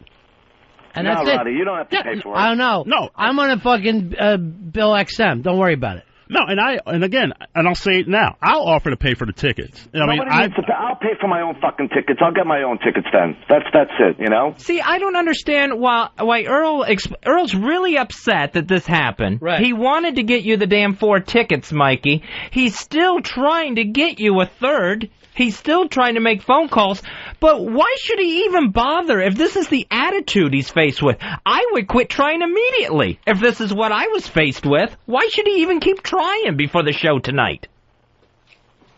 Because whenever Earl has asked me to do something, I was there, and this is the only time I've ever asked for anything. I've never asked for any other fucking tickets ever. But you understand that this isn't Earl's fault, that Earl didn't do this. I understand that, but I don't understand the concept of somebody saying, you've got 4 tickets, now, not so fast, it's only 2 now. I agree with you, but Earl didn't do that. That's the fucking record company. He's got the stuff that the record company said. Well, if he had any juice, he could get it, Why the emails to Ron? Why always the emails to Ron? So I can get to the bottom of it. I have no problem with that. Because I was so pissed off after the call, and after I have to say that, and talk to the family, that I took a fucking walk. And that's Helen sending an email, not me. She's her own person, so is Lene. And I wasn't even home yesterday when Lene called. There was nothing rehearsed again. She knows the term back and front. Yes, she loves Poison. She does not. Poison. She played Poison on her show last week when she did a show. Poison and Cinderella. She watches Cinderella's DVD that I've had since last October because that reminds her of my old band. She knows these guys. She's singing the songs word for word. I so doubt this. Why would you doubt? See, now we're back in the same thing. Why would you doubt the story? When Poison was on Jay Leno like a month ago, she stayed up to watch it. So, I mean, this is not like I put her up to this, Fezzy. Come on, Fez. It's the exact same thing with her first communion. Oh, I'm okay if Fez doesn't want to go. There was no guilt. Fezzy, really that's last year. That has nothing to do with this problem. And she didn't want to. This was not a call. From what I understood, somebody called early in the show about seeing Poison yesterday. Then you guys were talking about back to school. Lene hasn't spoken to you guys in a while. She wanted to say thank you. That's really what she wanted to do. And then she wanted to be a wise ass with Earl about front and back. She knows what front and back is. She's come to my shows. She knows what it's. She's been to other, you have backstage passes to all front, no back. We've been to Keene together at Radio City. We're going to Keene again at Carnegie Hall. I can understand that. That's a band a little girl would like. She loves Poison. Not something 20 years before she was born. Well, that's because I influenced her listening to these bands. You influenced her with that call yesterday. I did not, Fezzy. And that shouldn't come into play. I wasn't even fucking home. All right, none of that matters. What you guys have gotten off into, none of it matters. Okay. You know, and the thing is, I said to them last night, you know what? I'll drive you guys there, and I'll stay in the parking lot. All right, don't worry about all that. Again, here's the martyr. Here's the martyr because Earl couldn't do him his favor. Well, what can I do then? Earl, forget it. Earl? My chick to stay home or tell Lene, hey, listen, you know what? Me and Mom are going to go. Oh, I bet she'd say, fine, thank you. I can stay home and watch DVDs. I can watch High School Musical on Disney Channel. Can I ever get my puppet back? Just answer. She has, Can I ever get my puppet back? I told you can get it back. All right, everyone stop. Earl, call this fucking place. Say, give me the 2 tickets. If we got to pay for the third one, we'll pay for the third one. You don't have to pay. Now, XM will take care of it. Yes. Because this is something I feel like we've given to a listener, and if the record company's fucking us over, then XM should know about that. Yes. And then that's the end of it, and it's all taken care of. Yes, I will. When we go into break, I'm going to make this phone call. I mean, because, again, I have done as much as I can. I'm continuing to do as much as I can. I don't know why you bother. And, no, because I feel like... this is the way I feel. The thing is, it seems that you may not have done it. That's the way my perception was, is like you waited and you waited too long. That was my perception. Well, that's just not true. Okay. That's not true. So that is totally not true. But in our past, when you've asked me to do things, I've come through for you, and that was fine. And then even with Caravas, it was like pulling tooth and nail to get expenses for the band. That's a whole different situation. Well, I know. There's too much past. When I hear this, I hear 4 people bringing up stuff from the past when really it's where you going, Earl. Isn't it amazing? Earl's fucking leaving. He's so mad. No, and I don't blame him. I'm pissed too. The common link is Mikey D. Wow. What a mystery we have here. Mikey, stop fucking around. Leave us alone. So good. I'll leave you fucking guys alone. Leave me alone. You have nothing to do with this, Dave. Just leave me alone. Dave, Don't talk to me at the bar. Don't fake apologize. Don't say I'm so sorry and then on the air do nothing. Fucking Earl, my buddy's brain is fucked up over there. Brain? He couldn't do anything this morning, Ronnie. Because I'm trying to do prep for the show. He's slamming stuff, and he's in tears. Why don't you ask?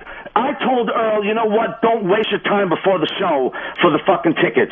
But I said, if you could let me know before the show started, so then if you don't get it, I'll do my best to get it, and I'll scramble. So, I mean, you know what? I'll leave you guys alone. I'll get my own tickets, and I'll take care of it myself. That's all. Puppet. Whatever it is. You'll get your fucking puppet. You'll get your fucking puppet. I told you. I told you at the Blue Room. All right. You know? I said I'd fucking go and give it to you personally. Mikey, calm down. Let Earl make his call after. We're going to take care of this. You know, if Earl would have gotten a hold of me this morning and said I'm still having problems, I could have gotten online and gotten good fucking seats. Earl, why won't you stay in touch with anyone? I've done nothing but stay in touch with everyone. I mean, as far as this goes, I have even, again, this was 4 months before the show. I'm reading the first email from May the 4th. They said, we'll keep in touch. Every month, subsequent month after that, at least once a month, I double-check this. As late as Friday, they said everything was cool. I called back on Monday to get a written confirmation. I called and emailed on Monday, getting a written confirmation. 6:45, I shouldn't even been in the office. I get this email. I mean, and how is that not keeping on the ball? Oh, you've been fooling him all along, Earl. 6:45 Eastern time, I get this email. I mean, it wasn't like I planned on dropping the ball. I don't want to drop the ball. When somebody asks me for something and I say I can do it, I try to honor that request. And if I can't do it, I'll be very upfront. I can't do it. Bill, you're on Ron and Fez. You know, just one word there, Mikey D, you cheap fuck. Ticketmaster, stop calling in and trying to get free shit. Just open your ass. I've never fuck you, man. I've never fucking asked for anything. Fuck you. Just I go would to have fucking Ticketmaster. called Ticketmaster if There's I thought that tickets available in the orchestra right now, you piece of shit. it's on fucking it's Orchestra G in the last row. Hey, Mikey. Jeez. Mikey, you listening? Yeah, I'm listening. Mikey? Don't fall for that, Mikey. Orchestra G? That's all that's left? Yeah, I don't understand why they don't act like they have tickets if all they can sell out is the first fucking 8 rows or whatever it is. Let me tell you something. There's still tickets available in the 5th row that I could fucking get, but I just got to pay premium prices. What's premium price? It's $150 per ticket. No way. Yes. Bullshit. Fuck you, Dave. Bullshit on fucking rubber bricks. $150 for poison my ass. I will send the fucking link. Fine. We're good. We have to look this up. You motherfucker. Look it up.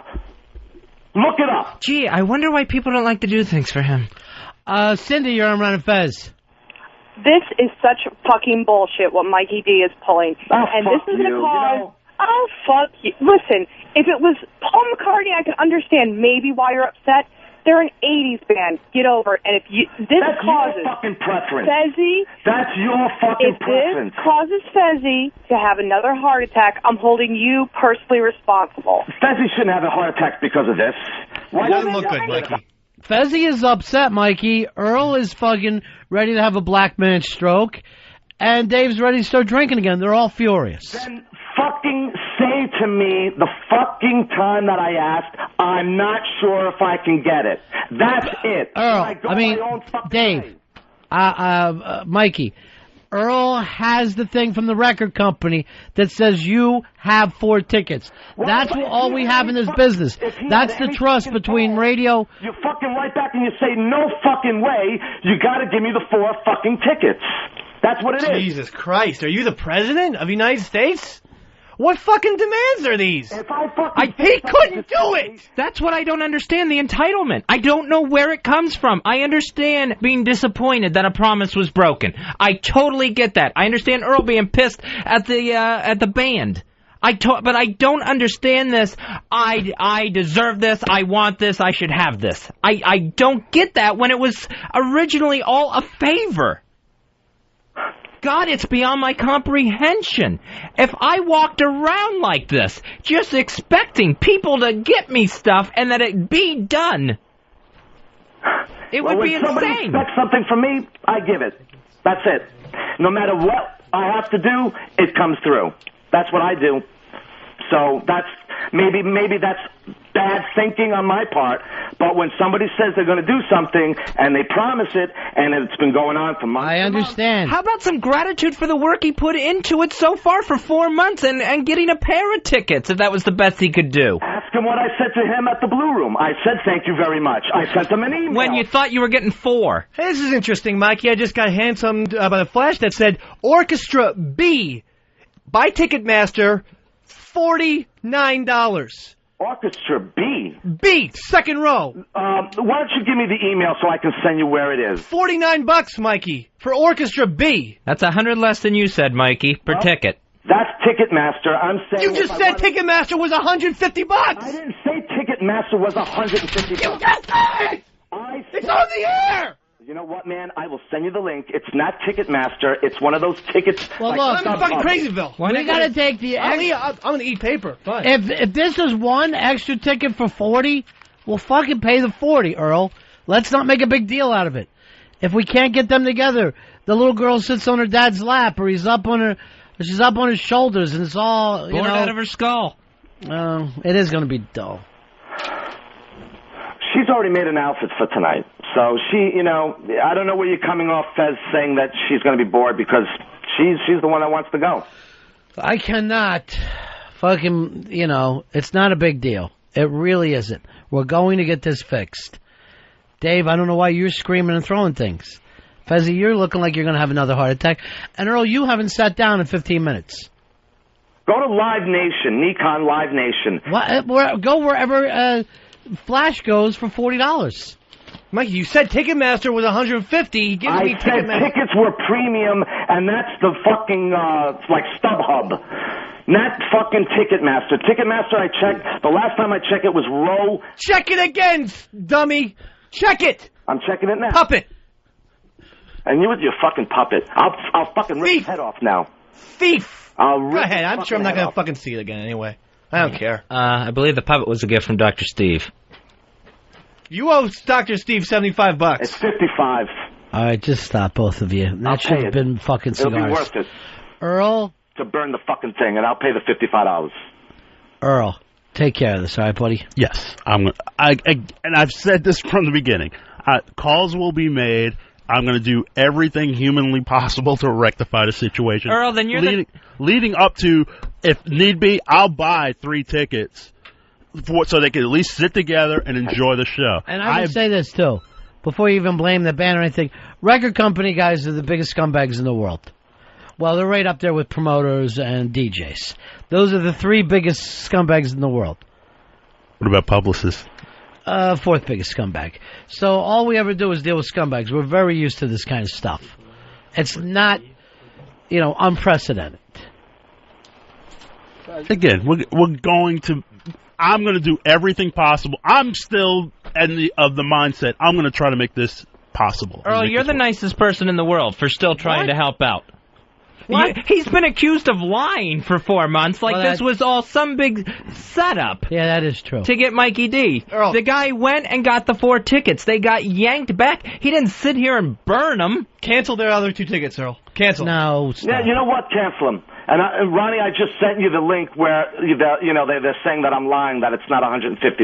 XM's not going to pay your premium prices when we can get them $100 less the ticket. I never asked for that. I'm just saying that's what they were. We have the Ticketmaster website that says $49. You don't want to go pay above what fucking Ticketmaster pays. What are you doing? And we just looked it up. Orchestra B is right there on the stage. It's incredible fucking seats. Well, not incredible when you see what you're looking at. A fucking Poison show. They're good seats. All right, Mikey D. Whatever. Talk to you later. Yep. I'll get my own tickets, Earl. Forget it. Puppet. Earl, if he wants to get his own tickets, he can get his own tickets. Then you take a lovely lady and you go sit in Orchestra B or wherever the hell you are. And wave to the D's. Yeah. All I know is, am I wrong here? Where did I go wrong? But do me this favor. You call back the record company and say, whatever Ron and Fez get the chance to badmouth you to somebody, they will. Whether it's on the air, off the air, whenever they fucking can say, oh, I know a record that shouldn't be played, one by this fucking band. We'll do it.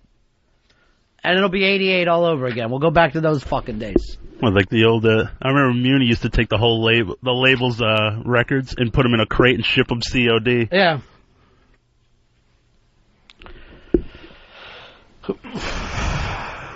But I mean, I don't know how I'm the bad guy. How it's just like all of that venom. You're not. All of that venom was pointed at me when all I've done is try to rectify the situation. I know. You found yourself in a horrible situation. I know you don't enjoy calling up someone at night and saying, guess what? Those tickets I promised you for tomorrow's show don't exist. I know you don't enjoy that. Dude, the first words I said, hey, Mikey, he was like, hey, how you doing? I'm like, I'm not happy right now. I mean, I'm very upset right now. I was. I'm like, because it's an awkward position to be in, to say all of this. You're wearing the white hat on this one. What does that mean, white? Why bring it back to white and He's black? the hero.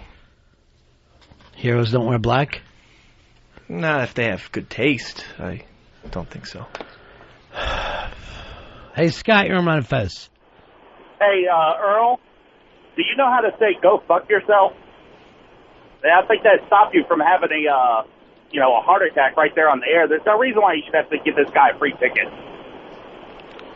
Earl's not that kind of person. He's never going to tell Mikey D to go fuck himself. Earl's going to keep trying to come up with what he promised. Well, the thing is no one wants anyone to go fuck themselves. We want to get back to where we were, square one. And it doesn't help. I'm not going to lecture you guys, but it doesn't help when you guys bring up stuff from the past and you don't focus on the one problem. When I said I was going to start being friends with Mikey D again, after my heart attack, we had all these assurances. Oh, I'm a changed guy. I think about others now. I don't think about my own needs. I'm not that selfish guy anymore. That guy totally reared his ugly head in the past 24 hours. I just want him out of my life. I want him and He's not in your life. And his puppet-stealing daughter out. Out. Don't call me anymore, please, Mikey. You're not even involved in this. You're not involved. Don't call Earl either. I'm going to speak for him from now on. Regarding this situation, I will. All right. I need to move on. I'm going crazy. Every day it's some crazy thing. Every day it's some fucking crazy thing. I don't know how I'm supposed to deal with it. It's ridiculous that they got this upset with Earl. I mean, I understand the disappointment. I'm so on track with that. But to just get pissed at the guy who's still trying to help you get these tickets is beyond me. Low class. It really is. It's rude. I go back to the Miss Manners email. It's appalling. All right. Why don't we do this? Why don't we take a break? Ben Bailey's here, Fez. Ben Bailey, he is the host of Cash Cab, the Discovery Channel game show, and also he's going to be at the Cringe Humor Show at Caroline's in New York City. That's coming up on August 16th. And he's got a date in Baltimore. He's going to be in Baltimore August 10th through the 13th. That's going to be at Rascals. Is that this weekend? Yeah, that is this weekend. I can't keep up on dates anymore. All right, so Rascals in Baltimore this weekend, and then the Cringe Humor Show. And I think there's some kind of a Ron Fez type deal on the Cringe Humor Show. If you give out our names or something, you get a discount on tickets. So we'll take a break. We'll be back with Ben Bailey's Ron and Fez Show. So what I found the most entertaining about this whole beef or takedown of Mikey D is the guy who pretty much takes himself down is Mikey D when he calls in. Like, he looks like the biggest clown in this whole situation because he's just being greedy. Like, and I don't mean that in a negative way. I'm sure he's playing it up for air. Part of it is. Yeah, he's got one of those voices that it can come across. The New York accent done with the right guy can sound tough. Done with the wrong guy can sound whiny. And this one, in my opinion, it could sound like one of the Jerky Boys type of deal. This was a Harry Chapin song. Yeah, this is like a Jerky Boy character that you can't possibly believe. I mean, Earl sounds defeated. It's like, hey, dude, I've tried, and at some point, you do have a radio show to run, and the world can't stop and revolve around poison tickets that nobody cares about on the air. Like, if this was a bit on the, well, now it is. But if we were capturing audio of the D family at Poison, okay. But it's like, come on, man. No, so he calls in, and the first thing he does is basically attack Earl, pointing out that, like, no, what really happened here was Earl waited too long to get him the tickets. And then again, I understand because, like, I was in that position before where I really felt like Earl, when I asked for Radiohead tickets or stuff like that, I really felt like he wasn't on it. But I had no proof. And if anything, this kind of shows he probably was on it because he had all the documentation. I'm going to give him the benefit of the doubt. I'm going to say he may have been on it, even though he was like 0 for 4 with rock tickets that I wanted. Although he did. Hold on. I think he might have gotten me into Billy Joel at shit. Shea. Okay. All right. All right. You know what? I pretty think that goddamn wasn't good. Earl. Dougie said I got to give Earl Douglas then. You know what? That legitimately just entered my brain. I'm pretty sure I may have bought them, but I'm going to say I'm 80% sure he got me into Billy Joel closing down Shea Stadium, which, by the way, featured Steven Tyler, Mick Jagger, Bruce Springsteen. He brought out like a whole shitload of fucking. It became like the last waltz of New York City. Every low-T musician left in the city just performing in one stadium. But no, and in this instance, he says he showed Mikey the emails too. And Mikey's like, "You didn't show me shit." And he's like, "Then why does it say sent here?" Like, he has his I's dotted and his T's crossed, which he is ready to go. Now, I am curious. Dave, you are known as a documentarian. You are also known as somebody who, knows how to make a bit go home. Were these real emails, or did you perhaps show Earl how to make these emails look like? I never made up emails in my entire career. No. But I'm saying you knew what it would take to be a good bit. Yeah, well, I wasn't. No, if you're talking about occasionally, if someone like Earl Douglas left his email open and was flirting with a woman, occasionally I stumbled onto his desk and I don't know, maybe with my elbows, I hit Control P. And then the emails were getting printed, and then maybe someone grabs them, and next thing you know, I see it, and I inform Ron of the email content.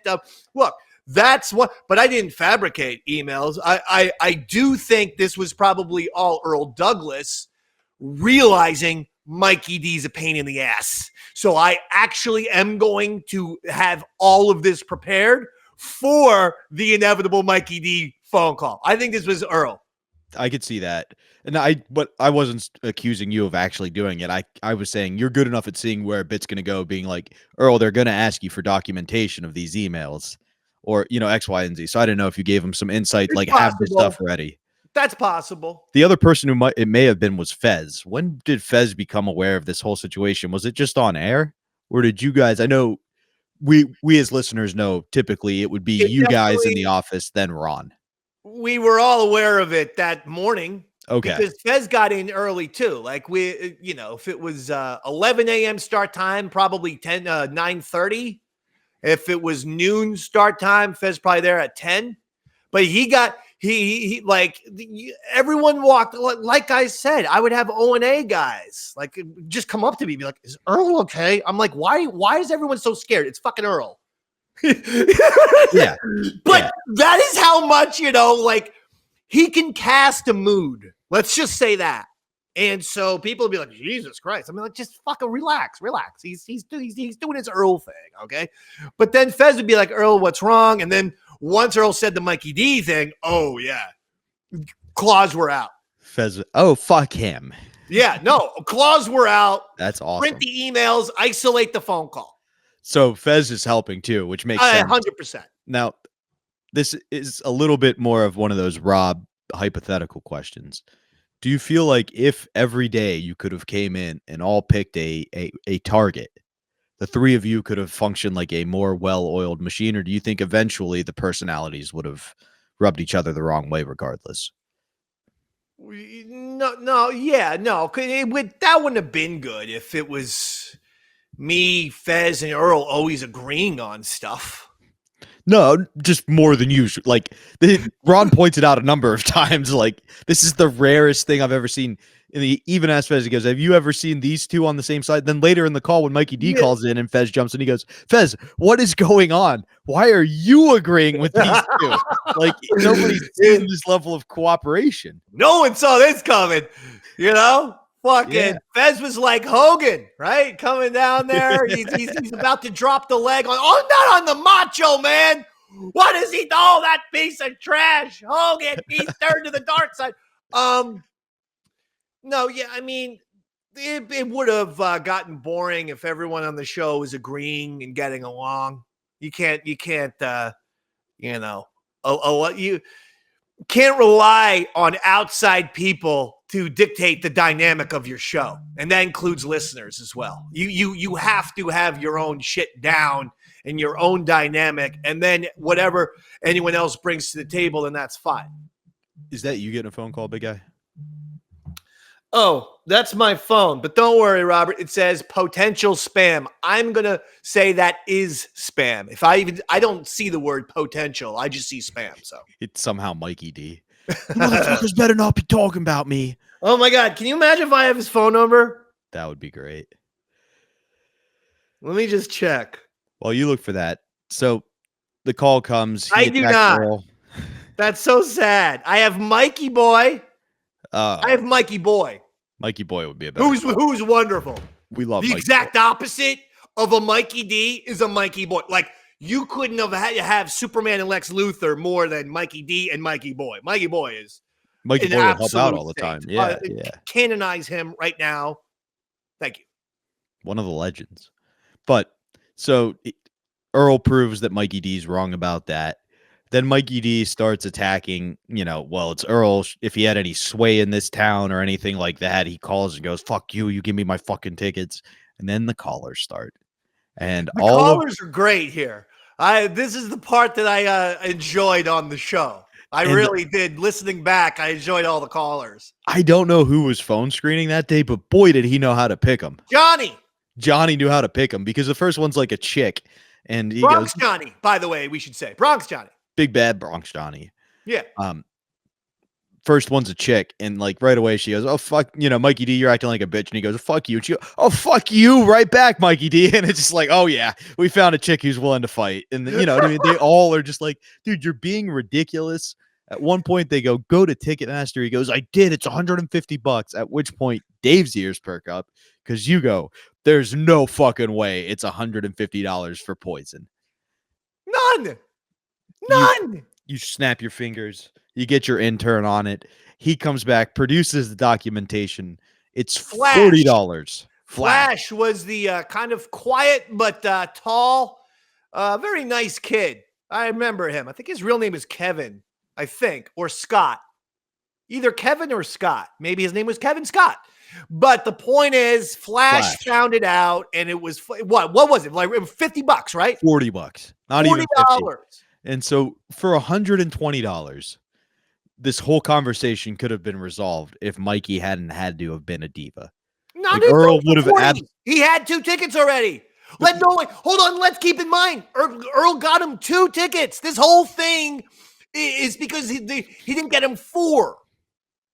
And you're absolutely spot on about that. But what I'm saying is Earl, even to be nicer, took it a step further and said he would buy them 3 tickets so they could all sit in a row to get Earl was willing to do whatever he had to make this right, and that wasn't enough for them. And Fez nailed it. By the way, that's why this whole thing was bullshit, and Earl should have bluffed. He could have been like, well, what are you talking about? There's available seats all over this place for this band. What? Which is great evidence you found for him, but Fez nails it because he goes, I have a feeling if Earl got 4 tickets, front row seats, backstage passes, and a limo to and from, there'd still be calls about complaints. And I think to a T, that is what's going on here. No, yeah, there's a good chance that, if he got absolutely everything was perfect and he bought a Pepsi and there was too much ice in it, he would have complained on Ron and Fez, oh, the soda was flat. It's all Earl's fault. The whole night was ruined because my daughter had a flat soda. Earl got us seats behind a tall guy. It would have been something ridiculous. He likes getting on the air. It's a problem. You can't get on the air with something fun. And I truly think it strikes a chord with the listeners because, again, he didn't win a prize. This was a favor he did. Most of the listeners aren't enthusiasts of his at this point. They're like, this guy's a drag. And it's just not how you treat your friends. Dave, you took me to 2 concerts that you got tickets through. Metallica and what else? It was Disturbed was headlining and Breaking Benjamin was opening. And Metallica. And Metallica, yeah. And I'll be honest, of those 3 bands, Disturbed's my favorite. I'm a big Disturbed fan. We left halfway through the Disturbed show. Did you hear a word about it from me? No, because I was just thankful to have been there. You know what I mean? All right, folks, I have a confession to make. A, I didn't know he actually liked Disturbed. And I got us free tickets from the radio station. They go, David Mack, you want to go to Disturbed? They go, fuck no. So Robert's like, I go, hey, Robert, they offered me Disturbed tickets. Can you believe that shit? He's like, but that's like, I love Disturbed. I'm like, oh, fuck. Okay, I'll get the tickets. Literally could only sit there for half of the show before I heard too many monkey noises with the waka and all that. It sounded like rock and roll music if it was like played by Tarzan and company in the jungle. It's a very accurate description, to be honest. Like, truly, that's what it is. What the fuck is this shit? But the point being, didn't gripe once, was just happy to be there because you did me a favor. Well, I appreciate it. That's how you should. You're unlike Mikey D. You're grateful for things. Sometimes I'm a prick. No, that's but true. we don't let that come out on air. No, yeah. A lot. Good point. No, but like he shows his ridiculousness, and it feels like pretty much everybody. Fez keeps bringing up the communion thing and how he feels like Mikey's manipulating Lene. Mikey's like, she's already got an outfit made for tonight and everything, and like Fez does point out, way to raise your daughter like it's the 2000s, not 1980. Like, who makes a concert out? But the point gets made. And everybody's about ready to let him off the hook. And this is where you say you may have been a bit too over the top, but I think it's once again Davey Mack delivering on a bit, because you start needling him. You start going, puppet. Well, there's my puppet. Okay, I found the puppet stuff fun myself. I'm talking about it, went overboard when I started screaming. But I wanted little Davey back. You know, he was first of all, Dr. Steve bought this for me. You know, what are you doing, man? So now you're sabotaging another listener? And like a gift from that listener, a bit from the show people like, and you're blaming your daughter for it. Even if Lene took the puppet, it's your responsibility as her dad to give it back. Like, putting aside, Also, just like with Hosp, the gay Sean Connery, what's the ending? The ending. What are you going to do? So you stole my puppet. Okay, great. You're in control now. What are you going to do with it? And neither one could do anything with it. There is no way to end that bit except giving it back to the person. I mean, me personally, I would have made a super villain puppet that was the one who took little Davey, and then you would have two puppets that could battle it out on air. It's giving you more work, but there is at least a payoff to the bit. You know what I mean? Something like that, where if there was thought process ahead of time, you'd be frustrated because you don't touch personal property. But it's like, this was just, I want to hurt Dave. That's really what it boils down to. I never touch personal property, and that excludes food, because I don't believe that food is anyone's personal property, because I did like to touch and then put in my mouth Earl saltines. Well, I mean, all the extra work he was making you do, you got to get that energy somewhere. I'll tell you what, those saltines were good at like 7 p.m. when you're stuck in that office there and you got nothing to eat and you look around and you go, these fuck, you know what? I'm having a sleeve of these. And the one thing I did, I bought my own little peanut butter jar in my desk. He didn't know about that, did he? I got my own peanut butter jar, old Dougie. And then the second you fucking turn your head, Daddy, I am taking I'm here at 7 p.m. just like you, baby. Peanut butter thief McDonald. Davey Mack is hungry. So, yeah, I would often, a sleeve of his saltines would disappear, and I'd take my the peanut butter out of the drawer and have just a splendid time. It was fantastic. Well, you've earned that, working that hard. But my good favorite cracker, thing, though. I give Earl credit on that. Yeah, it's a good choice. It kind of goes, you could eat it plain, you could eat it with peanut butter, you could eat it. You know what goes well with saltines? 7-Up. Okay. Well, Earl had a lot of that too, didn't he? Ginger ale. Ginger ale, not 7-Up goes better. I could see that for sure. Ginger ale's okay. It's in the right family. 7-Up and a saltine, forget it. I will let my grandmother know you enjoy her favorite snacks. But my favorite part. My grandmother used to give me 7-Up with a little bit of Welch's grape juice, just a splash. And I'm telling you, it was the greatest drink of all time. My grandma used to give me tap water and then say things like, in the Depression, we didn't have soda. So she lied to you. Your grandmother lied to you is the point. She was a tough lady. But you have him on the ropes, and everybody could just let it go there. And then you do what I think is sometimes so brilliant when you've got somebody overworked. You throw a suggestion out there because you know he's just going to try to throw it back in your face. And you go, you know what, Earl? Cancel their tickets. And Ron goes, don't cancel. And then Mikey D joins in and goes, yeah, Earl, you know what? Forget about it. I'll get my own tickets. Boom. Home run McDonald. And Ron, being the brilliant man he is, takes the ball and runs with it and goes, all right, if he's going to get his own tickets, he'll get his own tickets. Or why don't you take a nice lady with those 2 tickets you've got and you wave down to wherever Mikey D is from your beautiful seat. Yeah, Mikey, you fucking dumb idiot. That's exactly why I said it, stupid.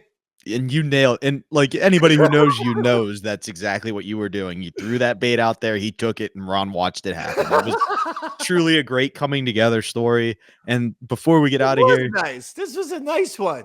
Yeah, it was fun to see you guys for a change. Everyone's getting along.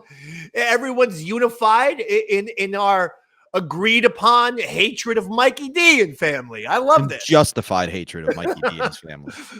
Before we get out of here and before we give our plugs, one quick question. Did they actually go to the Poison show? Do we know what happened here? I think so. From what I recall, they went to the Poison show. Okay. So you see what you just said, Mikey? You see what Dave just said, Mikey D? You know what I mean? They don't, Brett Michaels was there and CeCe DeVille was there and they played their 2 hits. So you see that, Mikey D? That's yet another bit of yours not having a fucking payoff. I'm Bobby Tambro. This has been. Wait a second. That's it? That's what I've got. All right. Listen. No, I'm teasing. Other than this, you mentioned Coke Logic. Where can people see him? So, by the way, for the Patreon audiences, you need to be aware of this. Monday, April 7th. See, we're doing the Davey Max Sports program either on Sundays at noon or Mondays at noon, it feels like, and that's fine. Johnny will be on Bronx Johnny, the aforementioned wonderful call screener. I mean, the callers were on fire during this entire bit. Amazing. And that's all Bronx Johnny. And so he's going to be on this upcoming Monday, April 7th at noon Eastern. And then the following Sunday, it goes back to Sunday, April 13th, the brilliant Coke Logic, noon Eastern. So those are your next 2 Davey Max Sports programs. Like I said, we've been on fire with Aaron Berg, with Billy Mitchell and Walter Day, with Scott from the History Show. So many great guests. Well, we got Bronx Johnny and Coke Logic with a lot of fun stuff. We thought maybe we'll play a few Coke Logic videos. And Bronx Johnny, I mean, come on. Yeah, Bronx Johnny can make talking about paint dry fun. Jesus Christ. Bronx Johnny will probably do just good old-fashioned sports. Believe it or not. It's been a minute. Well, because the national I know. And also because the national championship game is on April 7th. If you're watching this on YouTube, the whole point to join patreon.com/EastsideDave is to get these shows a couple months in advance, plus a lot of bonus stuff. I added a couple original videos of Beanie Mac. Ooh. I never posted them, though I did play one or on the Eastside Dave show. My mom doing the Ethel Merman impression. I remember that, yeah. And also just did the pilot of The Watchers, which was the movie show that Chris Pepper Stanley, myself, Roy Harder, Sean O'Barry, we did a just movies only show. And when we had a video for that, so I uploaded that to patreon.com/EastsideDave. While it's on YouTube, it's very hard to find. I couldn't find it myself. I had to go onto my YouTube studio to find it. Wow. We also do Saturday mornings with David, a little, fun little bonus stuff, other bonus stuff. So make sure you're subscribed to the old patreon.com/EastsideDave for this show a month or so earlier than it pops up on YouTube, sometimes 2 months earlier. And like I said, Davey Max Sports program on fire.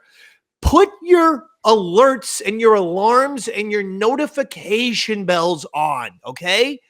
Subscribe to the show on YouTube. If you want to watch and join us on a live chat and whatnot, All you got to do is put on the alarm bell, the notification. Anytime Davey Mack either uploads or is about to go live, they will let you know so that you know it's either Sunday at noon or Monday at noon. But I'm telling you, Bronx Johnny will be on the Davey Mack Sports program when we're on Monday, April 7th at noon Eastern, and then Coke Logic Sunday, April 13th at noon Eastern. There you go. Eastside Davidians, you have the programming schedule.